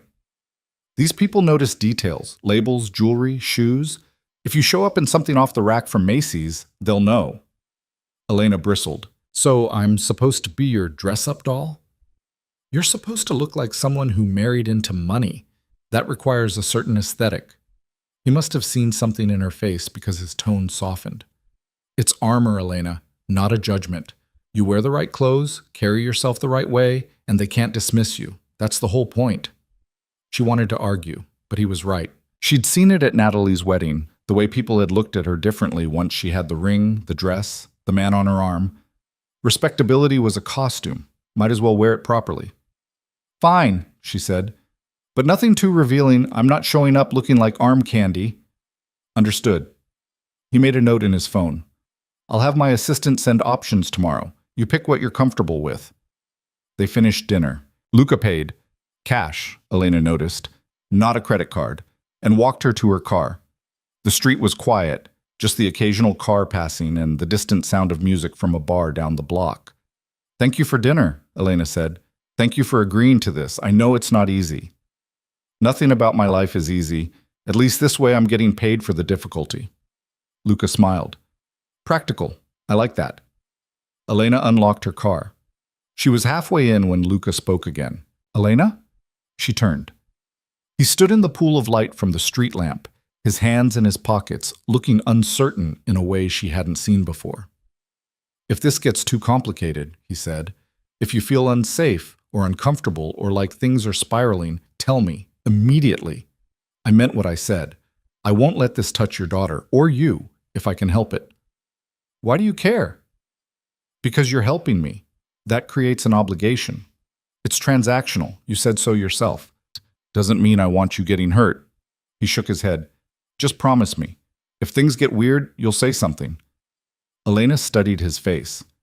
Looking for manipulation, for the angle, for whatever it was men wanted when they made promises they couldn't keep, but all she saw was sincerity. Or a very good performance of it. "I promise," she said. She drove home through streets that felt emptier than usual, her mind churning through everything they'd discussed. Rules, boundaries, the careful architecture of a lie that was starting to feel dangerously solid. Beth was on the couch when Elena got home, watching something on her laptop with headphones in. She pulled them out when Elena entered. "How was your night?" "Fine. Mia okay?" "Perfect. We read 3 chapters of the Dragon Book and she fell asleep during the 4th. Beth gathered her things. "Oh, someone called the landline, said they were from a boutique, asked if you'd be home tomorrow to receive a delivery." Elena's stomach sank. Luca worked fast. "Thanks. I'll handle it." She paid Beth and locked the door behind her. Her phone showed 2 missed calls from her mother and a text from Natalie that just said, "We need to talk." Elena ignored both and checked on Mia, who was sprawled across her bed like a starfish, the stuffed elephant clutched under one arm. Elena changed into pajamas and was brushing her teeth when her phone rang. "Luca." "You couldn't wait until morning?" she answered. "Someone's watching your building." Elena's toothbrush clattered into the sink. "What?" "Black sedan. Been parked across the street for the last hour. 2 men inside. They followed you home from the restaurant." "How do you know that?" "Because I had someone follow you to make sure you got home safe, and he noticed the tail." Elena's hands were shaking. She walked to the living room window and carefully pulled back the curtain. Sure enough, black sedan, 2 shapes visible in the front seats. "Who are they?" she asked. "I don't know yet, but I'm sending someone to find out." "Luca, stay away from the windows. Lock your doors. Don't answer if anyone knocks." "You're scaring me." "Good. You should be scared." His voice was tight. "This is exactly what I was worried about. Someone's testing me, seeing if you're real or just a story I made up." "What do we do?" "You stay inside. I handle it." A pause. "Is there a back entrance to your building?" "Fire escape, 3rd floor." "Get anything valuable and be ready to leave if I tell you to. Passport, cash, whatever you can't replace." Elena's heart hammered. "I have a daughter sleeping in the next room. I'm not running in the middle of the night because of your business problems." "Elena, no. You promised this wouldn't touch her. You promised she'd be safe." "She is safe. As long as you do what I say." His tone shifted, became harder. "I know this is frightening, but you need to trust me. Can you do that?" Could she?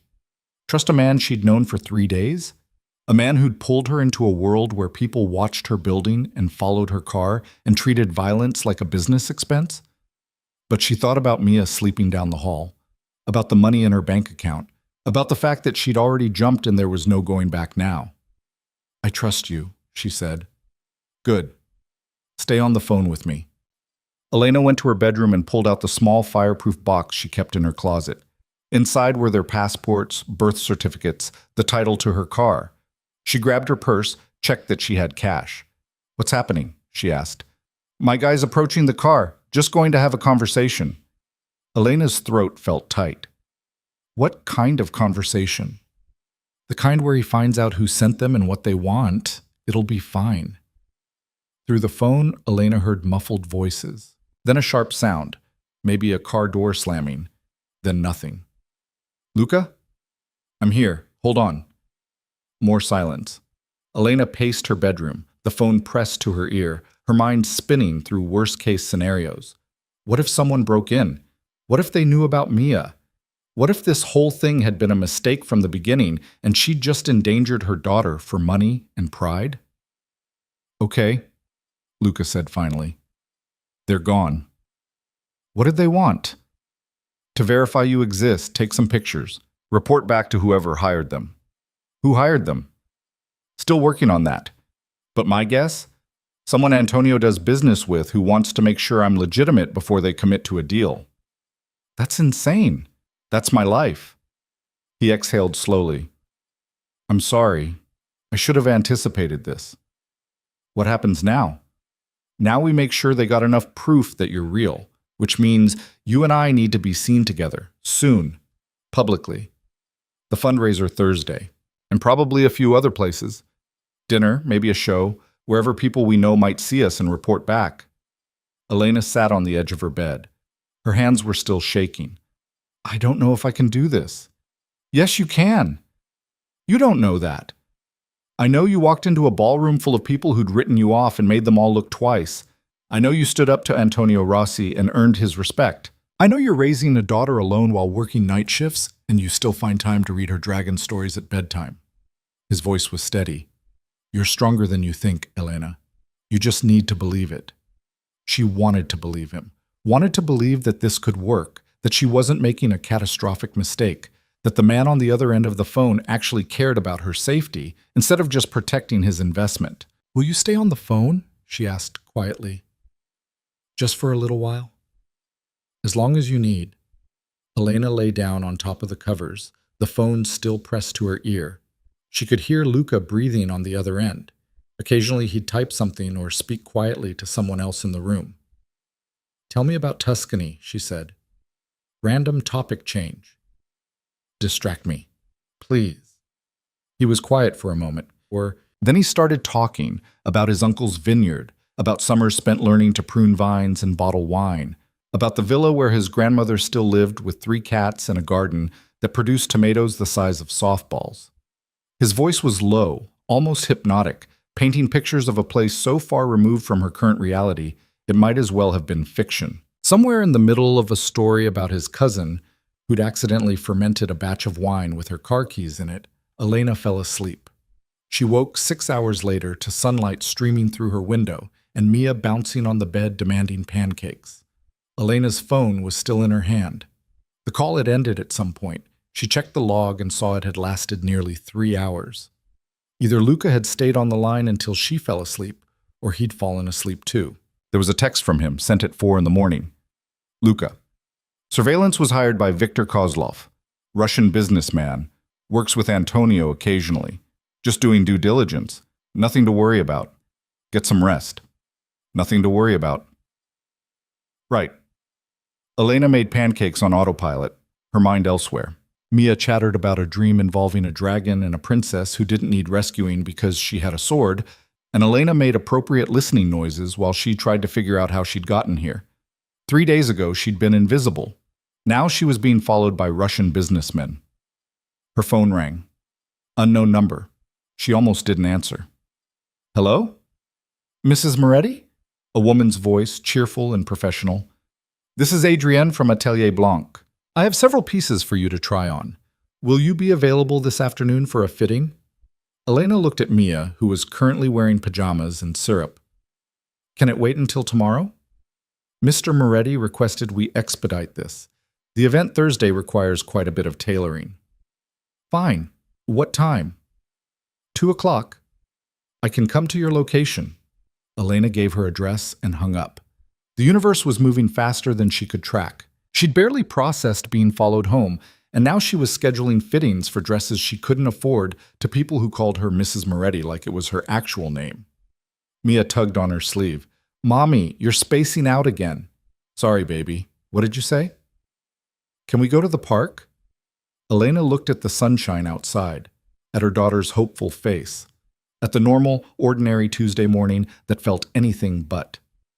Yeah, she said. Let's go to the park. They spent the morning at the playground. Mia made friends with another little girl, and they took turns on the slide while Elena sat on a bench and tried not to scan the parking lot for black sedans. Her phone buzzed periodically. Texts from Luca with updates about the fundraiser, an email from the hospital about her schedule, a voicemail from her mother that she deleted without listening to. At 1:58, she was back at the apartment trying to convince Mia that quiet time with books was just as fun as the park. When the buzzer rang, Adrienne turned out to be a tiny French woman with silver hair and an eye that could probably spot uneven hems from orbit. She arrived with 3 garment bags and a tackle box full of tailoring supplies. Pleasure to meet you, Mrs. Moretti, she said, breezing past Elena into the living room. Mr. Moretti has excellent taste. These pieces will be stunning on you. Elena glanced at Mia, who was watching from the couch with wide eyes. Can we do this in my room? Elena asked. Of course. Adrienne set up in Elena's bedroom while Mia returned to her books. The first dress was black, simple. elegant in a way that probably cost thousands of dollars. The second was navy blue with delicate beading along the neckline. The third was deep green silk that made Elena's skin look like it had never seen the inside of a hospital. "This one," Adrian said, studying Elena in the green dress. "Yes, perfect for your coloring. It's beautiful. It's Valentino. Of course it's beautiful." Adrian knelt and began pinning the hem. "Mr. Moretti said you needed shoes as well. I took the liberty of bringing options." She pulled out 4 boxes. Elena tried on all of them and settled on simple black heels that were surprisingly comfortable. "Jewelry?" Adrian asked. "I have the ring. Not enough. You'll need earrings at minimum. Perhaps a bracelet." She made notes on her phone. "I'll coordinate with Mr. Moretti." "That's really not necessary." "Mrs. Moretti." Adrian looked up from her pins. "When you walk into that fundraiser, every woman in the room will assess you in approximately 3 seconds. They will look at your dress, your jewelry, your posture, and they will decide whether you belong there. I am making sure they decide correctly." Elena thought about the women at Natalie's wedding, the ones who'd called her pathetic while she sat 10 feet away. "Okay," she said, "do whatever you think is best." Adrian smiled. "Excellent choice." The fitting took another hour. By the time Adrian left, Elena had been measured, pinned, photographed, and instructed on how to walk in heels without looking like a newborn giraffe. She collapsed on the couch next to Mia, exhausted. "Who was that?" Mia asked. "Just someone helping Mommy with work clothes." "You don't wear fancy dresses to work." "I do now, sometimes." Mia accepted this and went back to her book. Elena's phone buzzed. "Luca, how was the fitting?" Elena, "Overwhelming, also expensive." Luca, "Worth it. You'll see Thursday." Elena, "What time are you picking me up?" Luca, 6:45, gives us time to arrive fashionably late. Elena, "I still need to arrange childcare." Luca, "Already handled. Beth will be there at 6:30. Elena stared at her phone. Elena, "How did you know I use Beth?" Luca, "I pay attention." Elena, "That's creepy." Luca, "That's thorough. There's a difference." Elena wanted to argue, but she was too tired, and honestly, having childcare handled was one less thing to worry about. Elena, "Fine. Thursday at 6:45. Luca, "Wear the green dress." Elena, "How do you know about the green dress?" Luca, "Adrian sent pictures. You look beautiful in it." Elena's face went warm. She typed and deleted 3 different responses before settling on. Elena, "See you Thursday." Thursday arrived faster than Elena was ready for. She worked Wednesday night, a 12-hour shift that felt like 20, and came home Thursday morning to find the green dress hanging in her closet in a garment bag, along with a jewelry box containing diamond earrings that were absolutely not paste. She slept until 2, woke up feeling like she'd been hit by a truck, and spent the afternoon trying to make herself look like someone who belonged at a charity fundraiser. Shower, hair, makeup that looked natural but took 40 minutes. The dress fit perfectly. Adrienne's alterations had turned it into something that looked custom-made. Beth arrived at 6:28. Elena went over Mia's bedtime routine twice, confirmed Beth had her number, and was mid-sentence about the nightlight when the buzzer rang. Luca stood in the hallway wearing a tuxedo that made him look like he'd stepped out of a cologne advertisement. His expression when he saw her made something warm unfurl in Elena's chest. "You look incredible," he said. "You clean up okay yourself." He smiled. "Shall we?" Elena kissed Mia goodbye. Her daughter barely looked up from the puzzle she and Beth were working on, and followed Luca to the elevator. His car was parked out front. Not the sedan from the wedding, but something sleeker, lower to the ground. He opened her door and she slid in, the leather seat cool against her back. They drove through the city in comfortable silence. Elena watched the buildings pass, the evening light turning everything golden. She felt like she was playing dress-up, like any moment someone would recognize her as the pediatric nurse from Logan Square who was pretending to be someone important. "You're nervous," Luca said. "Terrified, actually." "Don't be. You already did the hard part at the wedding. Tonight's just a repeat performance. Except these people actually know you. They'll ask questions. Let them ask. We have answers." He glanced at her. "Remember, We met 6 months ago at a hospital fundraiser. I was there representing my foundation. You were working the event as a nurse volunteer. We talked about pediatric care. I asked you to dinner. 6 weeks later, I proposed. Your foundation? The Moretti Foundation. Funds medical research, children's hospitals, that sort of thing. It's real. You can look it up. You have a charitable foundation, and you didn't mention it? It's mostly for tax purposes, but it does actual good work. He turned onto Lakeshore Drive. The point is, our story is solid. We just need to sell it.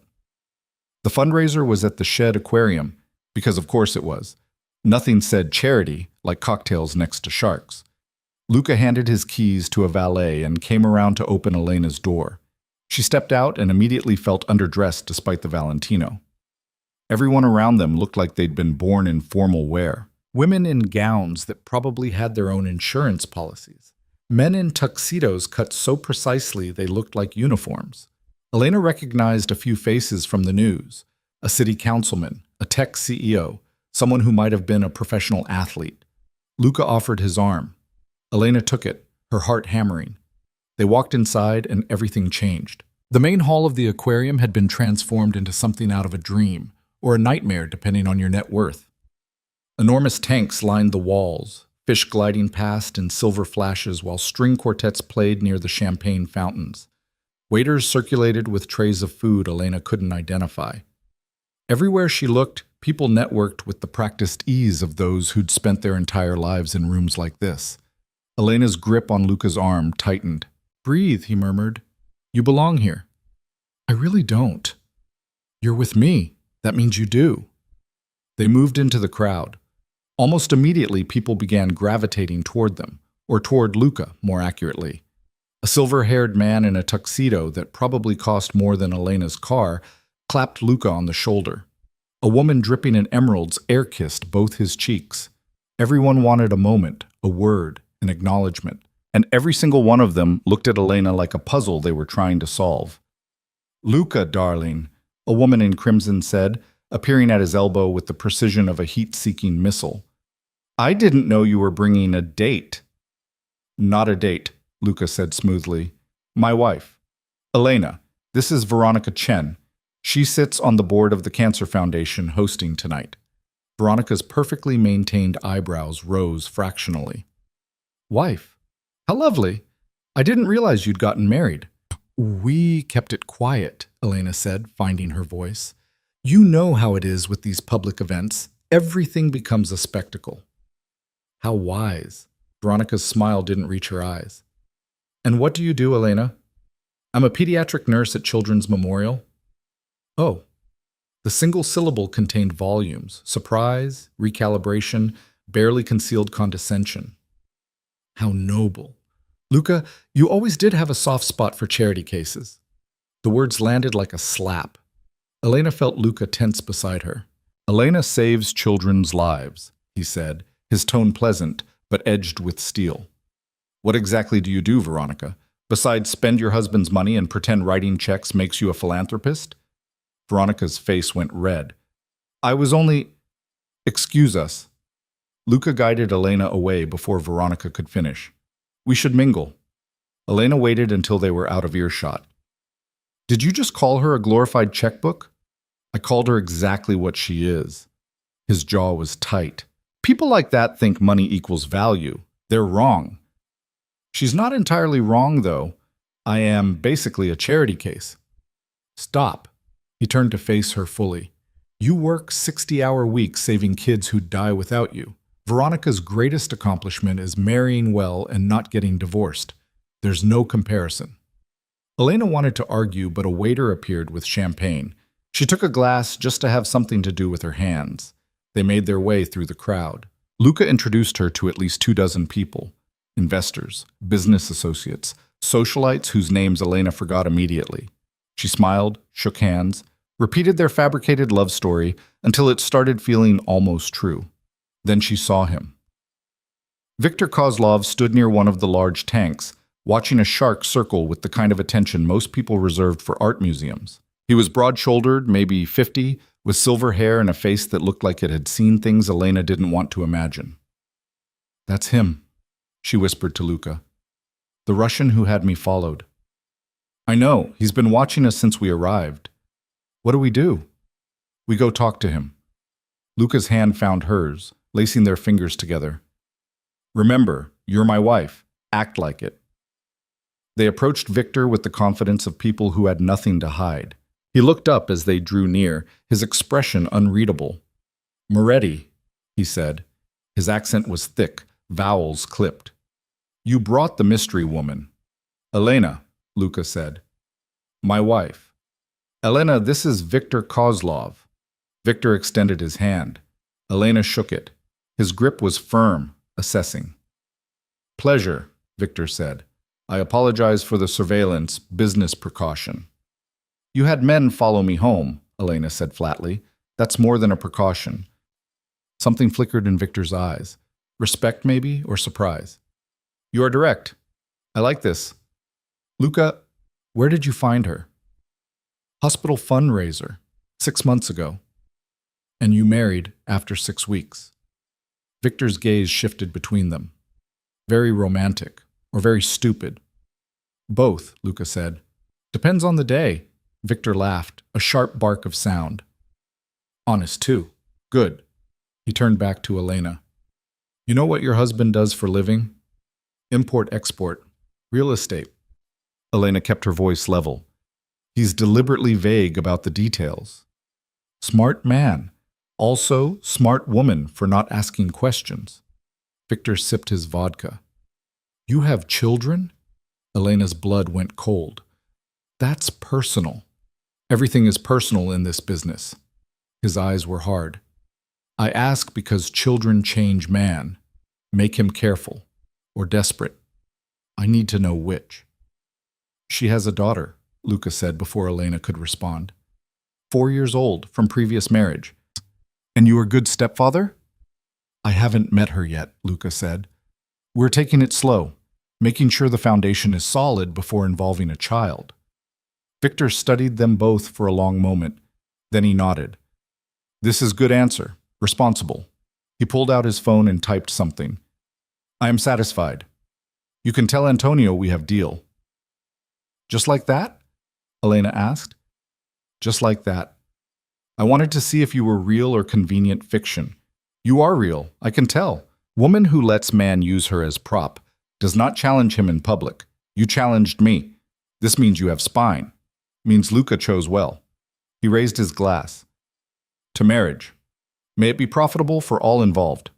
He walked away, leaving Elena and Luca standing by the shark tank. Did that just happen? Elena asked. We passed the test. There was a test? There's always a test.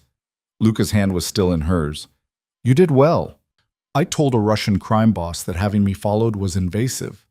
And he respected you for it, see? Natural. Elena started laughing, slightly hysterical, running on adrenaline and champagne. This is insane. This whole thing is completely insane. Welcome to my world. They stayed another hour working the room, being seen. Elena's feet hurt from the heels and her face ached from smiling, but she kept going. This was the job. This was what she'd agreed to. Around 9:15, Luca steered them toward the exit. They were almost to the door when someone called Elena's name. She turned. Marcus stood 10 feet away, the blonde woman from Natalie's wedding on his arm. He looked drunk and angry, a combination Elena knew too well. Elena, he said again. Fancy seeing you here. Marcus, this is a surprise. Is it? He moved closer, swaying slightly. Seems like you've been full of surprises lately. Secret husband, fancy dresses, moving in different circles. We should go, Luca said quietly. No, let's hear what he has to say. Elena kept her voice steady. You have something to tell me, Marcus? Just wondering how you afford all this on a nurse's salary. Nice dress, expensive jewelry. His eyes were mean. Makes a man wonder what you're doing to earn it. The implication was clear, ugly. Luca moved before Elena could react, stepping between them with controlled precision. Finish that sentence and I'll break your jaw. Luca, Elena said, don't. Listen to your meal ticket, Marcus sneered. She's good at avoiding conflict. Probably why she couldn't keep me interested. You left because you were a coward, Elena heard herself say. Because being a father was harder than running away. Don't rewrite history to make yourself feel better about abandoning your daughter. I didn't abandon. You see her twice a year. You pay child support when you remember. You forgot her birthday last month.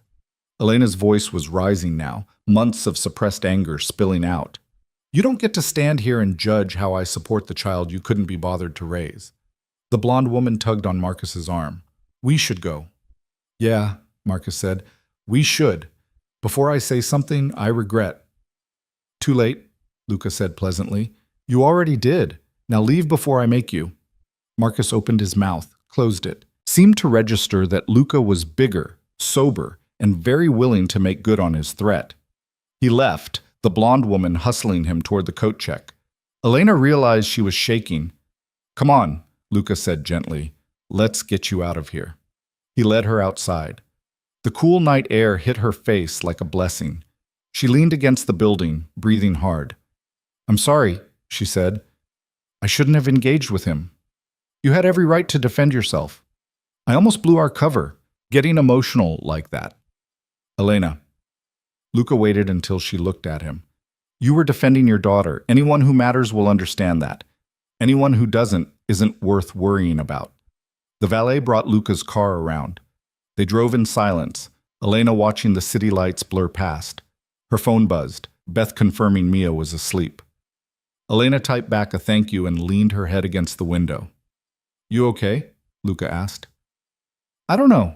Ask me tomorrow. Fair enough. They pulled up outside her building. Luca put the car in park, but didn't move to get out. Thank you, Elena said. For tonight. For defending me. For not making me feel like an idiot for losing it with Marcus. You didn't lose it. You stood up for yourself. There's a difference. Elena unbuckled her seatbelt. Do you want to come up? Meet Mia? The words surprised her as much as they seemed to surprise him. I thought she was supposed to stay separate, Luca said carefully. She is. She should. Elena twisted the ring on her finger. But she's going to find out eventually. And I'd rather control how that happens than have her overhear something at school or see a photo online. Are you sure? No, she wasn't sure about anything. But sitting in this car, watching Luca's careful expression, Elena realized something. This man had defended her twice now, had kept his promises, had treated her daughter's safety like it mattered as much as his business deals. Maybe trust didn't have to be earned over years. Maybe sometimes you just recognized it when you saw it. Yeah, she said. I'm sure. They took the elevator to the third floor. Beth was packing up when they entered, her laptop already in her bag. How was she? Elena asked. Perfect as always. We built a fort and she told me about the dragon princess who has a sword. Very detailed storyline. Beth grabbed her coat. Same time next week? Yeah, thanks, Beth. Beth left. The apartment felt very quiet suddenly. Luca stood in the small entryway, looking uncertain for the first time since Elena had met him. You can sit, Elena said. I'll check on her. She walked down the hall to Mia's room. Her daughter was sprawled across the bed, covers kicked off, one arm flung over her head. Elena pulled the blanket back over her and smoothed her hair. Baby, she whispered. Wake up for a second. Mia's eyes fluttered open. Mommy? Yeah, it's me. There's someone I want you to meet. Is that okay? Is it the dragon? Elena smiled. No, sweetheart, it's a friend. Someone who's been helping Mommy with work. Mia sat up, rubbing her eyes. Okay. Elena carried her to the living room. Luca had taken off his jacket and was sitting on the edge of the couch, looking more nervous than he had facing down Viktor Kozlov. Mia, Elena said, this is Luca. Luca, this is my daughter. Hi, Mia said shyly. Hi. Luca's voice was gentle. Your mom told me about the dragon princess, the one with the sword. Mia perked up. You know about her. I know she's very brave, and she doesn't wait for anyone to rescue her. Because she has a sword and magic. Mia looked at her mother. Can I show him my book? Elena nodded. Mia scrambled off her lap and ran to her room, returning moments later with the battered dragon book. She climbed onto the couch next to Luca, completely trusting in the way only 4-year-olds could be, and opened to a dog-eared page. This is where the dragon learns to bake, she explained seriously. He's not good at it, but he tries really hard. That's important, Luca said, trying hard. Mommy says that too. They sat there for 20 minutes, Mia narrating the dragon's adventures while Luca asked questions and made appropriately impressed noises. Elena watched from the kitchen, her chest tight with something she couldn't name. Eventually, Mia's eyes started drooping. Elena carried her back to bed, tucked her in, kissed her forehead. Is Luca nice? Mia mumbled, already half asleep. Yeah, baby, he's nice. Good, I like him. When Elena returned to the living room, Luca was standing by the window, looking out at the city lights. She's great, he said. You're doing an amazing job with her. Most days I'm just trying not to screw her up too badly. That's all any parent does. He turned to face her. Thank you for trusting me with this. Don't make me regret it. I won't. They stood there in the dim living room, the city humming outside, the weight of the evening settling around them. I should go, Luca said finally. Let you get some sleep. Yeah. He moved toward the door. Elena followed. He was halfway into the hallway when she spoke. Luca? He turned. This arrangement we have. The 6 months. The business deal. She took a breath. What happens if it becomes more than that? His expression was unreadable. Does it feel like it's becoming more than that? I don't know. Maybe. Sometimes. She wrapped her arms around herself. I know the rules. I know what we agreed to. But tonight, watching you with Mia, defending me to Marcus, it felt real. And that scares me. It scares me too, he admitted. So what do we do? I don't know. He leaned against the doorframe. I've spent 10 years building walls, keeping people at arm's length, telling myself that connection was a liability. He looked at her. Then you sat down at that table and looked at me like you could see past all of it. And I haven't been able to stop thinking about what it would be like to let someone in. Elena's heart was pounding. That sounds like more than a business arrangement. It is. He stepped closer. But only if you want it to be. I have a daughter. A complicated life. An ex-husband who's a disaster. I work night shifts and I live in a building with broken heating and I'm still paying off student loans from a degree I didn't finish. I know. And you still want, what? A real relationship with all that baggage? I want you, Luca said simply. The rest is just details. Elena thought about the last 7 years. The loneliness, the struggle, the careful walls she'd built to protect herself and Mia from disappointment. She thought about Marcus, who'd promised forever and delivered 18 months. About her family, who loved her but couldn't see past their own expectations. And she thought about Luca, who'd kept every promise, who'd made her feel seen, who'd sat on her couch reading dragon stories to her daughter like it was the most natural thing in the world. Sometimes you had to decide if the risk was worth it. Okay, she said. Okay. Let's try. The real thing. No more pretending. She moved closer to him. But we go slow. Mia comes first, always. And if it doesn't work, then we handle it like adults. No drama, no burning bridges. He reached out, tucking a strand of hair behind her ear. But I think it's going to work. You're very confident. I'm very sure, he smiled. About you, anyway. Elena kissed him before she could overthink it. It was brief, tentative, nothing like the dramatic first kisses in movies, but it felt right, like something that had been building for longer than 6 days. When they pulled apart, Luca was grinning. What? Elena asked. Nothing, just, I came to that wedding expecting a boring obligation. Instead, I found you.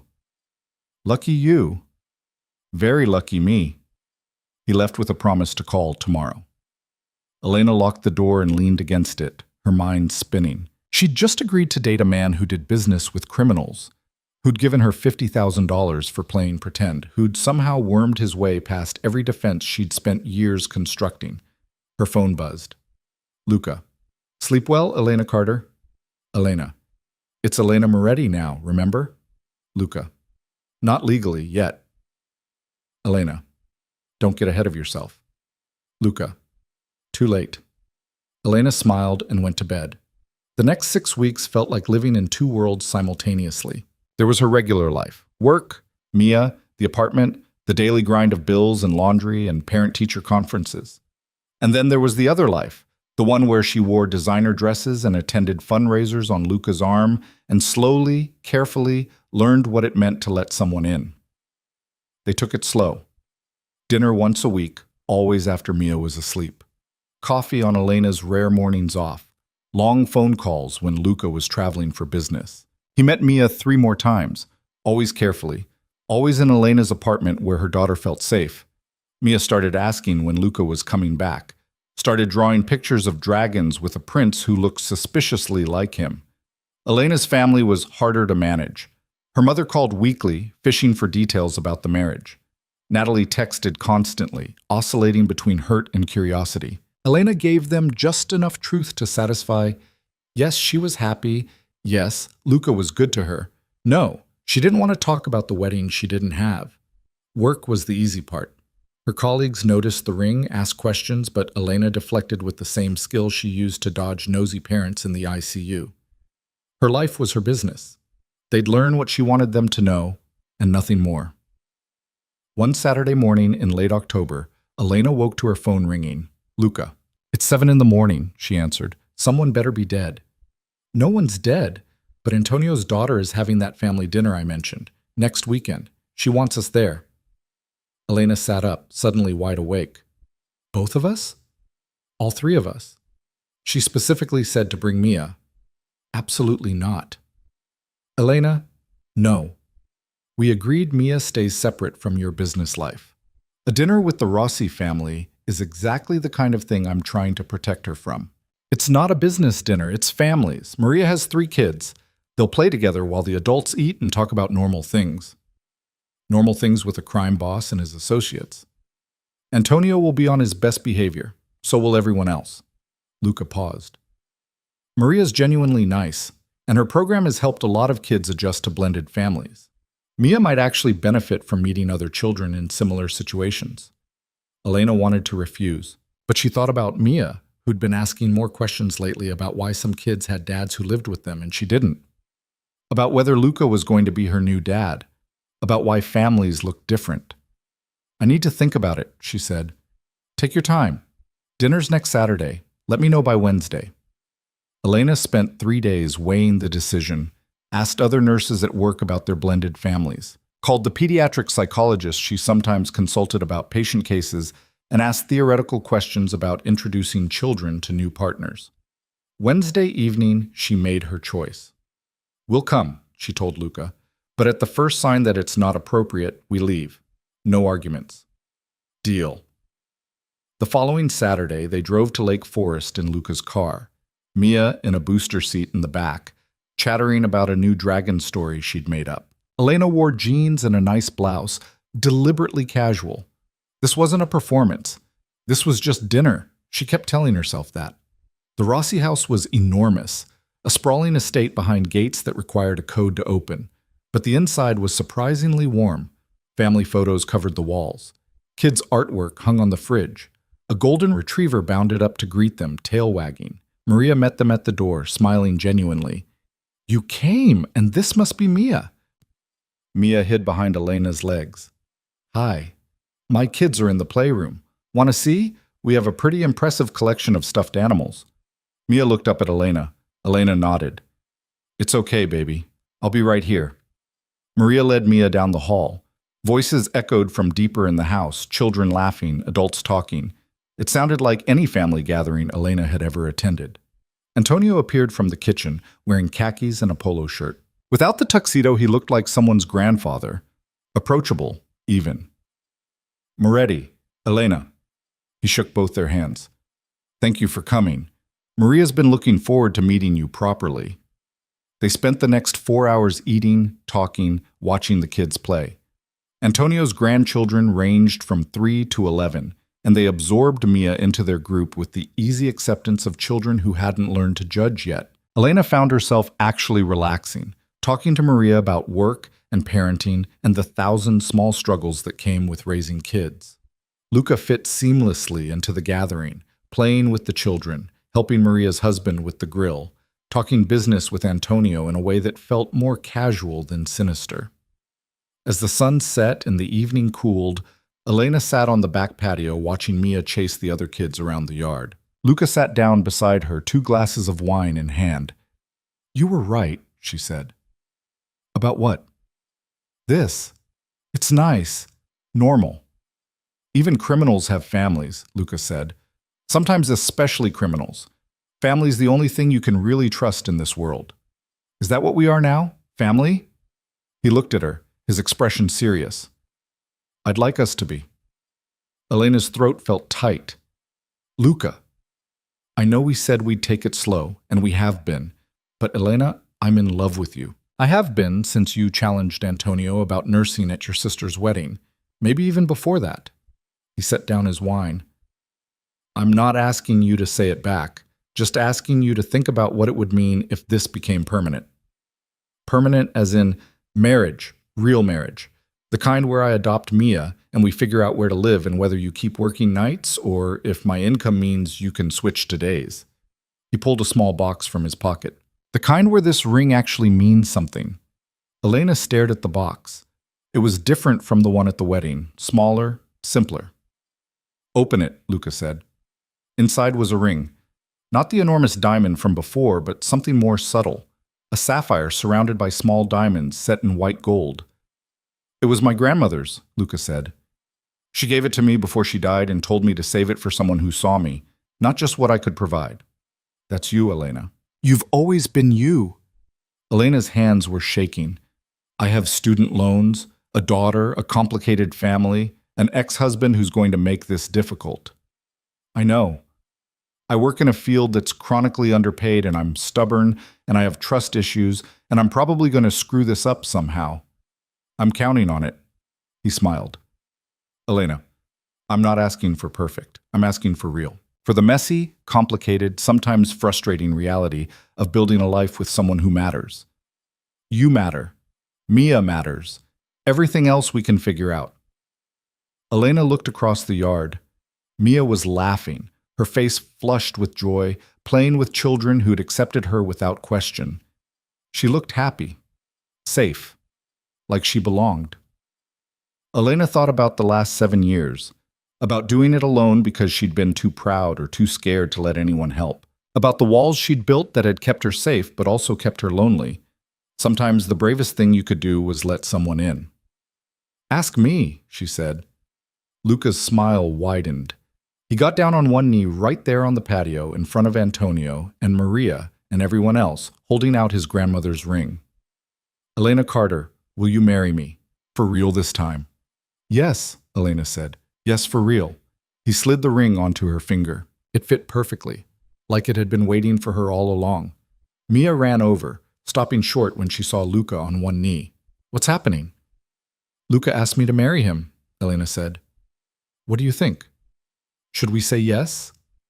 Mia looked between them seriously. Then she said, "Does this mean he's going to be my dad?" "If you want him to be," Luca said gently, "but only if you want. No pressure." Mia thought about this. "Can I still call him Luca?" "You can call me whatever you want." "Okay." Mia nodded decisively. "Then yes, he can marry you." Everyone on the patio applauded. Antonio raised his glass. "To family. The only thing that matters." They toasted. Elena caught Maria's eye across the table, and the other woman smiled, genuine and warm. The rest of the evening passed in a blur. Congratulations, plans, Maria already offering to help with wedding details. Elena let it wash over her, holding Luca's hand, watching Mia play, feeling something she hadn't felt in longer than she could remember. Hope. 3 months later, they got married for real. Not in a courthouse, not at the Langham, but in Antonio's backyard with 30 people who actually mattered. Mia was the flower girl, taking her job very seriously. Natalie was the maid of honor, crying through the entire ceremony. Elena's parents sat in the front row looking confused but genuinely happy. The ceremony was simple. They wrote their own vows. Elena promised to trust him with the messy, complicated reality of her life. Luca promised to love her and Mia with the same fierce protectiveness he brought to everything else he cared about.